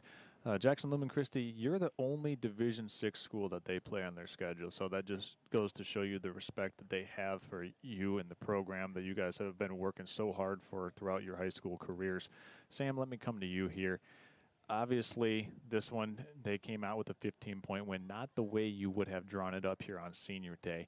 But what can you bank in terms of mental reps, not only this week, but last week as well, as you prepare for the playoffs? Because these two games at the end of the season are effectively playoff caliber opponents. So now you've had two back-to-back games playing effectively playoff football. Now you get a week off to rest and recover, and then you're into the playoffs. So what can you take away from that? Yeah, I think just watching how our team works in times of trouble, when we come out down a lot of points, and then last week too, you come down a lot of points, you got to figure out, who you are as a team. Sure. And I think we've been trying to do that a lot, or we're trying to do that a lot more than really just fire us up in those times of trouble. Last week it was just keep playing for who you are. Right. It doesn't matter. It could be 60-0 and you can still keep playing because we're St. Francis and that's what we're going to do at the end of the day. So I think into the playoffs we just got to keep that mentality up and just get it going from the start more, because I feel like we get down a lot and then it's a decision of, hey, we need to actually get going here, guys. And right. And last 4 weeks even, that's what we've done, but we Sure. just need to do it from the start, and I think guys need to get locked in like that from the start. So get locked in, come out with that sense of urgency. If I could pitch in, something Coach Starr says a lot is, it's not about what happens, it's how you react to what happens. And so, absolutely. We like repeating that in the huddle every once in a while. They get a sack and we still have an opportunity to come back and make another punch. So it's just not getting knocked down on that first punch and getting back up. Before we put a bow on this one, Sam, Braxton, you've been participants here, but Levi, this is your first time coming up to join us on the post-game show. You got any shout-outs you want to give? Maybe mom, girlfriend, anybody you want to give a special shout-out to? Grandma watching on Next Level today? Or I just want to thank my dad. He pushes me a lot, and, he helps me, play. And, well, he doesn't help me play, but he helps me, learn and play better and make me work harder. So I'll put one in there for you, Levi. Let's thank those defensive linemen up front, allowing you to stay clean and make those tackles. So you always got to thank the big man up front, particularly the big man who's a little man. That's Michael Frederick. He's working hard obviously a lot of times outweighed by some of those offensive linemen. And we had him up earlier this year, and man, he plays a lot bigger than what his frame insists that he would be capable of playing. That's Michael Frederick. He did get shaken up later on in the game. We hope that he can rest and recover during the bye week, and the rest of you guys can rest and recover during the bye week as well. So we just want to say thank you one more time. Sam, I'll give you the final word here. What does the bye week preparation look like this coming week? And Eric, you and I had talked about that. That's exactly what I was going to ask. You know, it was with this week. Is there a plan in place for Coach? Does he have something in place for you guys? Is it rest and recover? I know you had Cooper Sellers with rubbing his leg there in the second half. Is it a rest and recover week? Does Coach have a plan in place with this extra week to prepare for the playoffs? And they had it last year as well, Yeah. so we'll add that in there as well. So, Sam? Yeah, 2 years ago when we had it, it's a lot of like inter squad stuff. Sure. Just guys trying to get after it and just really play downhill, almost in like a game-like scenario. But it's in practice. And Sure. Just trying to keep that fire going. We're not really looking to play a specific opponent yet. Sure. So we're just trying to get ready. Generally, just get better. Generally. Yeah, get better, almost working against your own self. How can you keep yourself with the sharp mental preparation and also stay and get healed up physically? So once again, we want to thank Braxton, Sam, and Levi for joining us here on the Culver Meadows and Team Elmer's post-game show here on Next Level Broadcasting. Gladiators will be idle next week and await the post-game MHSAA selection show. They'll be next Sunday afternoon for the determination of where you're seated in the playoffs. Gentlemen, thank you. Enjoy the rest of your evening. Have a good bye week, and we'll see everybody when the playoffs begin. This has been the post-game show here on Next Level Broadcasting. You've been watching this presentation of Gladiator football here on Next Level Broadcasting. We thank you for tuning in and making us a part of your Saturday afternoon. For our outstanding crew here from Thurlby Field, myself, Charles Strail, Eric Huffman, Jessica Alcorn, our executive producer, our excellent cameramen, including Ryan Bentley, Isaac Dunson, and Steve Weldon, and our executive videographer here, Jared Stamen, running the ones and twos. We say thank you. Until next time, ladies and gentlemen, we'll see you around. Gladiators fall short here, 27-12 against the Lumen Christi Titans. But until next time, we'll catch you at the next Gladiator game here, and that'll be on the NFHS Network. Still our production, just through the MHSAA NFHS Network server. I'm Charles Strail. Until next time, ladies and gentlemen, have a great night.